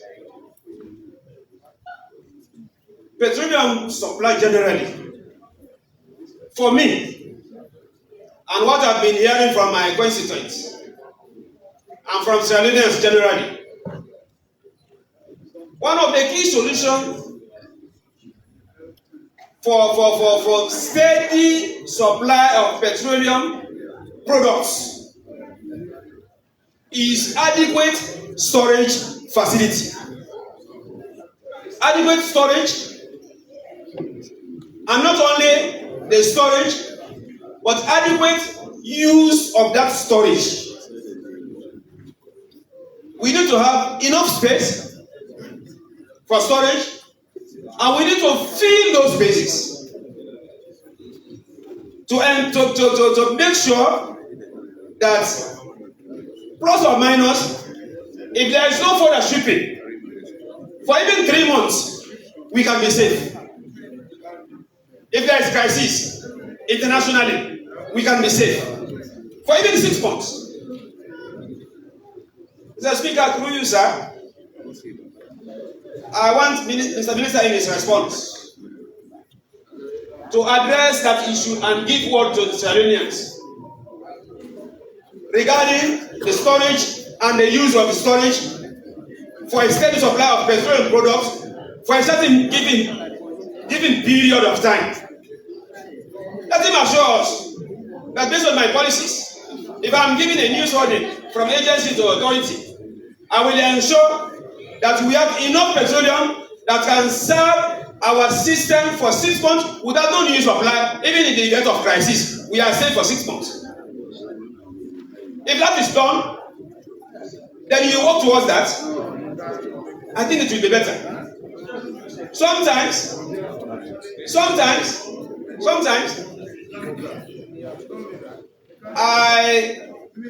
I practice a specific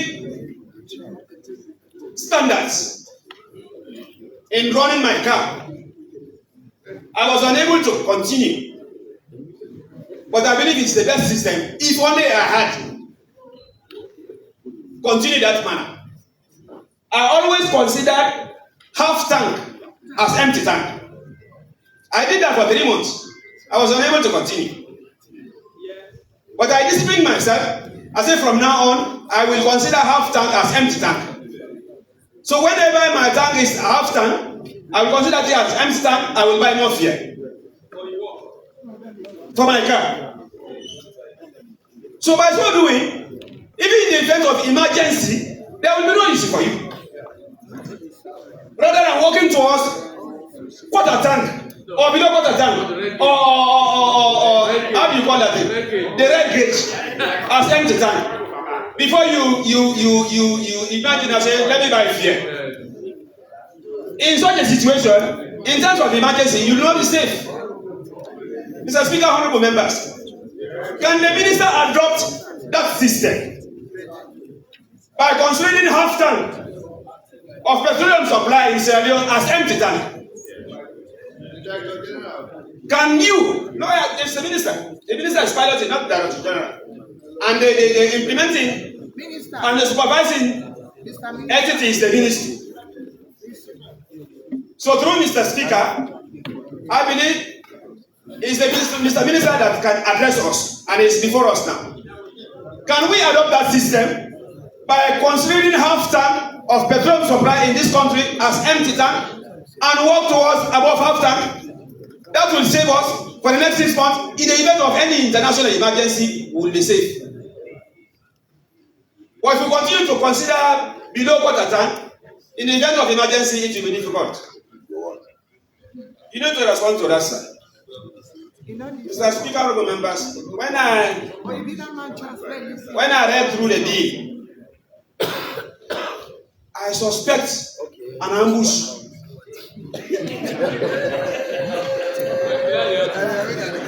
I suspect an ambush by the minister. You want to ambush Parliament? No, we will not allow this. I suspect an ambush. And in fact, as a result of that ambush, the point that would have been raised earlier is almost now belated. So you are personally successful in your ambush. But we will correct it. But in fact, it is unacceptable. This bill intends to undo our baby, the parents of this bill. This bill intends to repeal the current act. And if you want to repeal an act of parliament, it must be stated in your long title. It's a matter of must. It must be stated in your long title. So by the time we start reading the bill, we will know straight away that you intend to undo what we have done previously. That will give us the opportunity to agree or disagree. Because you want to slaughter our baby, you should give us the opportunity to decide whether we will allow you or not. But what they did, they ignored it. They never included it in the long title. And then some extreme corner at clause 66. That is the area they intend to repeal our baby. Clause 66. I'm thinking we don't read. This parliament, we are not dropout MPs. We read. We are professionals here. And even the memorandum, an object of reasons. You did not set it there that you intend to kill our lady. You intend to repeat what we have done before. You did not. Only because it is it, you intend to repeat. And now, you want to repeat? If you had told us earlier, we would have asked you to come with the parents. And based on the standard of this parliament now, we are either analog or digital. I've gone through my desktop. The parent is not there. And then I went to my pigeonhole. The hard copy of the parent is not there as well. So, and we are now almost at the end of second reading. We have to go to third reading. Committee stage. If the hard copy had been with us, which we want to repeal now, that will better inform us to help you do a better bill. Because this is a government bill, and our role is to provide better solutions, better alternative solutions to make this bill better. We are not here to sabotage. We are not here to undo what you intend to do. Because we have no doubt in your capacity. But Mr. Speaker, that has not been done. No MP can tell me now that he or she has a copy of the parents, which is now being slaughtered. So can we continue? That is left with Mr. Speaker. Mr. Speaker, honorable members, composition of the board. Composition of the board. Can there be a board without secretary? As far as this bill is concerned, the board has no secretary. The bill specified nobody as secretary. All members stated there are stated as members, not one being secretary.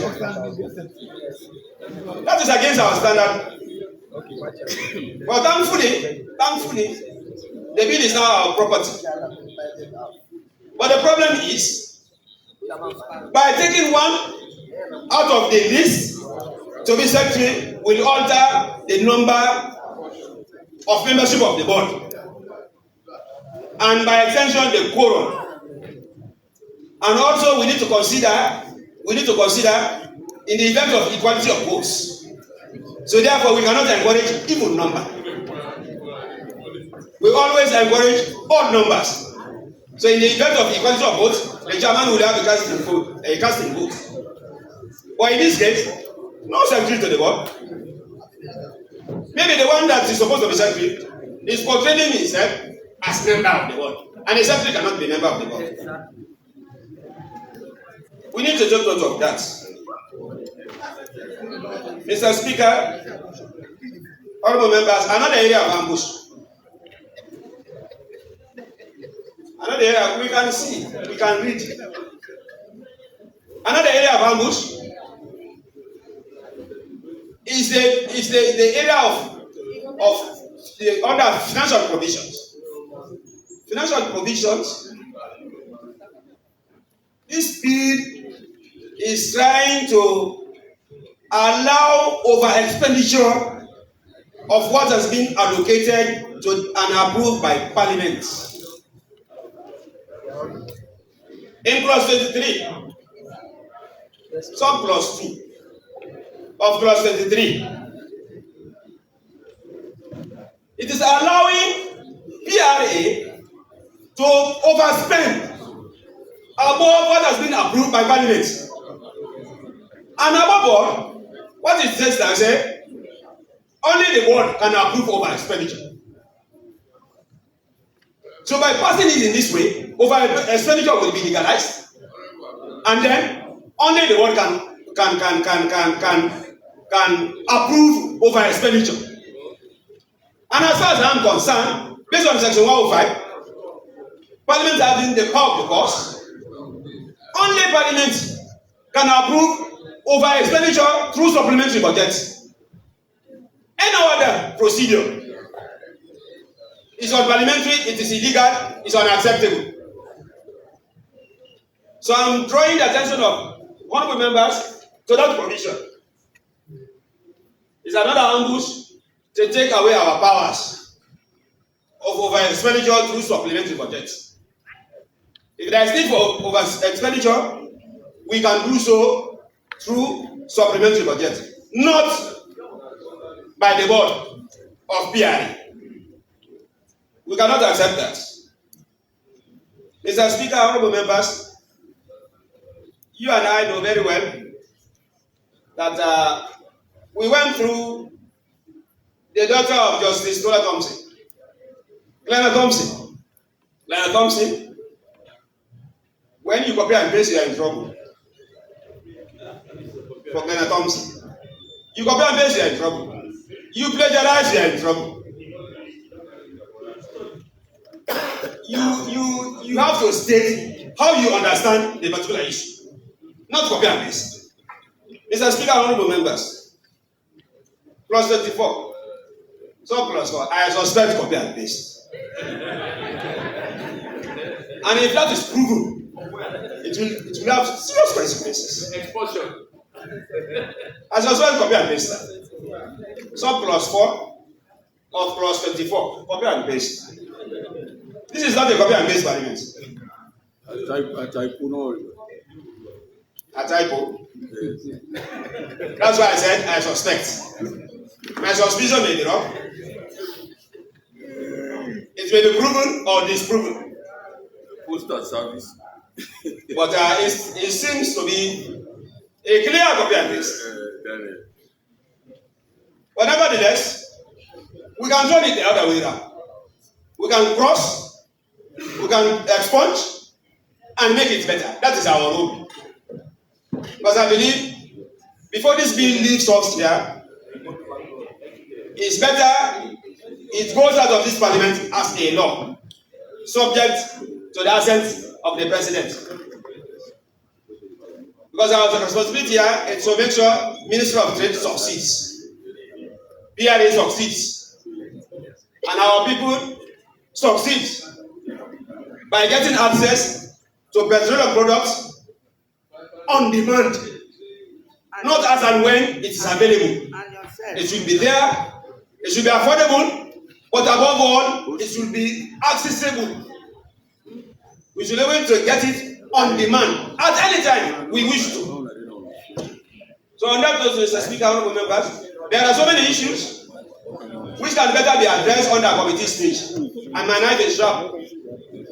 We will slice them and give them better shape to ensure the ministry succeeds. So on that note, until we reach that stage, I encourage honorable members to support this bill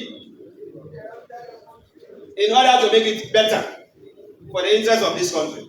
Thank you very much. God bless you. Honorable Leader of Government Business.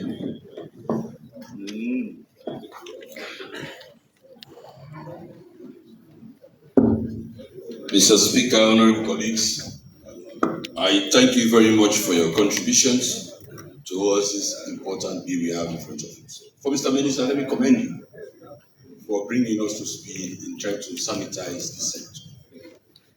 By our actions, which other countries, even their production of crude oil, they have decided to move from making petroleum products and its constituent as a political product. So what they have done, they have encouraged the private sector to fully be involved in terms of the production of petroleum and its constituents. Mr. Speaker, colleagues, there is no perfect proposal like bill in front of us. That's why we call it a bill. It's in front of us based on provision that you have read, section 105, the supreme authority to make laws. So that is why all what we have raised is to make sure that we make it better. These are proposals. That's why that provision is given to Parliament as a supreme entity to make laws. And Mr. Speaker, there is a spirit of the bill which we need to follow. There are mistakes, but let me draw your attention to the spirit of the bill. I'm not going to a long title because I know the whole idea is to remove the agency to repeal and come with an authority to give a broader functioning of this entity. So the intent I'm tracing, the memorandum of objects and reasons, Mr. Minister. The purpose of this bill is to provide for continuing in existing the National Petroleum Regulatory Authority, to provide for regulation of the petroleum downstream. I want us to take note of this. There are two types of petroleum systems we are talking about. We have the upstream and we have the downstream. You know, Mr. Minister, we have the upstream that has to do the Petroleum Directorate. You know about that, right? So the downstream is what we are talking about. Those who are in charge for the products in terms of selling the petroleum products, and also have the agents that are in charge of that one. So that's why you are specific in dealing with the downstream industry, including a license. So this is the area Mr. Speaker should pay attention to. They are talking about downstream, but I will come back where we should pay attention to the upstream for proper harmony in terms of legislations. The licensing, the monitoring and supervision of refineries, transportation, marketing and retail activities in the petroleum downstream industry, and to provide for other related matters. So you can see the section parts given at different levels. So what you have seen, because I have different variables responsible for the increase in prices. First, their dollarization. Second, we are not a primary producer of the consumption of the petroleum products. So we are talking about importation. In the 70s, the 80s, and early 90s, before the interregnum, we had the refinery, where we can also have the crude oil and process our petroleum products. But because of mismanagement and bad governance, today that sector is no more functional. So we basically focusing on purely on the product to bring in, which are the refined products, and we have agents or companies that deal with it. So it's about the downstream effect of the upstream. Mr. Speaker, we enacted a huge volume of regulation that to do with the Petroleum Directorate. So what we need to do, we need to draw our attention, Mr. Minister, that regulation should take and compare it so we cannot have conflict with laws that we have passed in this house. So the Petroleum Directorate, they also look at things that they are doing. Because I know they have something that has to do with storage, the storage facility. And if you read this bill, it's also dealing with the storage. But what you have done, Mr. Minister, perhaps you might know, or you don't want to play with it because you think you want to achieve more, is that the storage facility has been giving us a lot of challenges. So you are opening up the space for storage facilities. First, if you have enough storage, you don't have scarcity. People will not create artificial scarcity. Now, what is happening? You have introduced formula, pricing formula. So because the variables are not on your purview, and most of them are not within the jurisdiction of Sierra Leone, so you have done what we call a price formula. But you have defined in this bill what we call price formula. Colleagues, for our edification, let me read the pricing formula, what is said in this bill.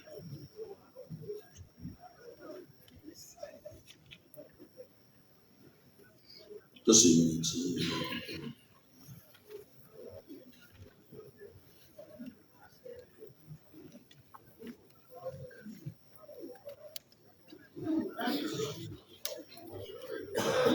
Mr. Speaker,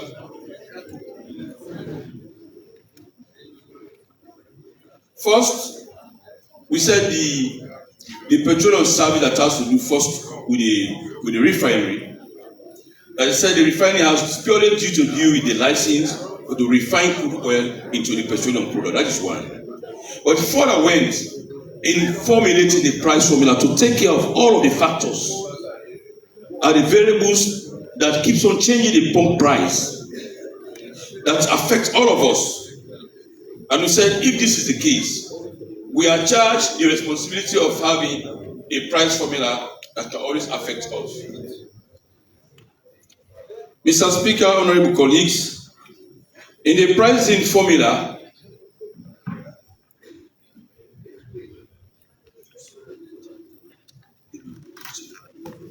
okay, thank you. Mr. Speaker, honorable colleagues, the prescribed petroleum price, as I said earlier, the refiner, which I've also defined that has to do with licensing or the refined crude oil. They said prescribed petroleum pricing formula means the formula which equates the export price to the aggregate of the ex-refining price. And what they have said in this price formula, they said taxes, levies, and distribution margins. So if you see, Mr. Minister, what you have done, they have reduced price in less than 4 months, twice, to get to what we are today. To 30 something, you came down to 30, brought it down to 27.2. But what you have done, people cannot take a note. When you say they are differentiating, like we had in the late 80s and early 90s, there are different prices for diesel and petroleum products. Yeah, different prices. So you have come again to say 27.4 leones for liter in terms for diesel. For petroleum, it said 27.3 leones for petroleum products. Why are we not afraid? We are not afraid because we have this formula we are dealing with. So you cannot just get up one day. But what you did, so we need for people to understand why we have the pricing formula. Because what you are doing now, you are using the same mechanism because we, as Sierra Leone, we have said there are 2 types of products we have as political products, quote unquote, the rice and the petroleum products. And these are essential commodities. So what you have done, the same formula you are using for the end user to benefit, that there has not been any increment in the price of petroleum products. The same price we have in Freetown, the same price we have in Kubola or Kwendu. So this is a formula. So you cannot just get up one day and say we are going to increase price. So the same we have transposed into the rice formula. So you are not saying before you do an increment, you come back to the formula. That's why I read a provision about the prescribed pricing formula that levies, taxes. When you sit down with the minister, you can understand, Mr. Speaker, the levies and the taxes, these are different things that you play with. But what is essential, Mr. Minister, maybe you are not too late. How do you have dealt with the issue of transportation? So the same issues. We have to do essential commodities that have to do with rice and other ones. But I don't doubt your leadership skills, they'll be able to stabilize the price of petroleum. In fact, it's only this administration we have seen a decrease in petroleum products on several occasions, Mr. Minister. Don't be afraid to say it. Say it anywhere. There are times when you have increment in prices. They will never take the reverse action. Never. They will stay and say, no, keep on at the escrow account. SO2. When you keep it in the escrow account, that is aiming. But then we are saying, no, we reduce it for the cost of people. Now we are saying, if you want to increase, you come back to the table and look at the formula. That is all. Yeah. Mr. Speaker, let me proceed let me just quickly answer my colleague from the deputy leader, the acting leader. 23-2, Mr. Speaker. They have not committed any crime. I can tell you. That provision is in tandem with the board constitution. The financial secretary is part of the board. The financial secretary is part of the board. Now let's go back to the board composition.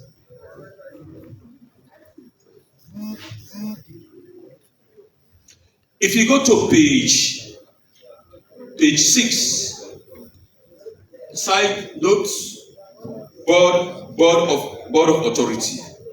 Go to 3.1, financial secretary, minister of finance, or his representative.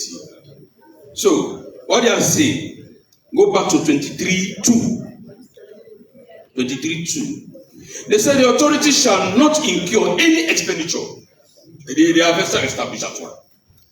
They are going to incur any authority, any expenditure rather, exceeding its budget. That's the first point of call. Exceeding its budget. When it came further to state, unless it obtains a written approval of the board, what you don't do in lawmaking is to do the administration of the law. You don't do the administration of the law. You create the framework and leave constitutional provision or other provisions by statute to work for themselves. Nobody is going to get asked for extra budget support without the consent of Minister of Finance. But because the FS is on the board, we consider the FS to be a professional. That he will consider telling them that, look, let us go back to the Minister of Finance. Leader, please, please, this sitting is stood down for 5 minutes, please. Yes, sir.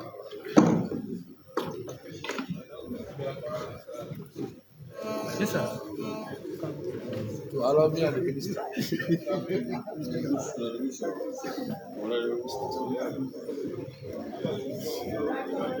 Leader. No problem. No, we don't know.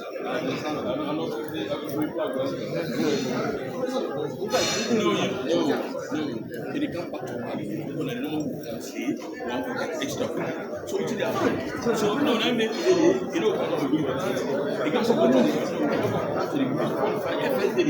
FSD comes from no, you know, go from school. FSD not no, but now in body FSD not I mean FSD.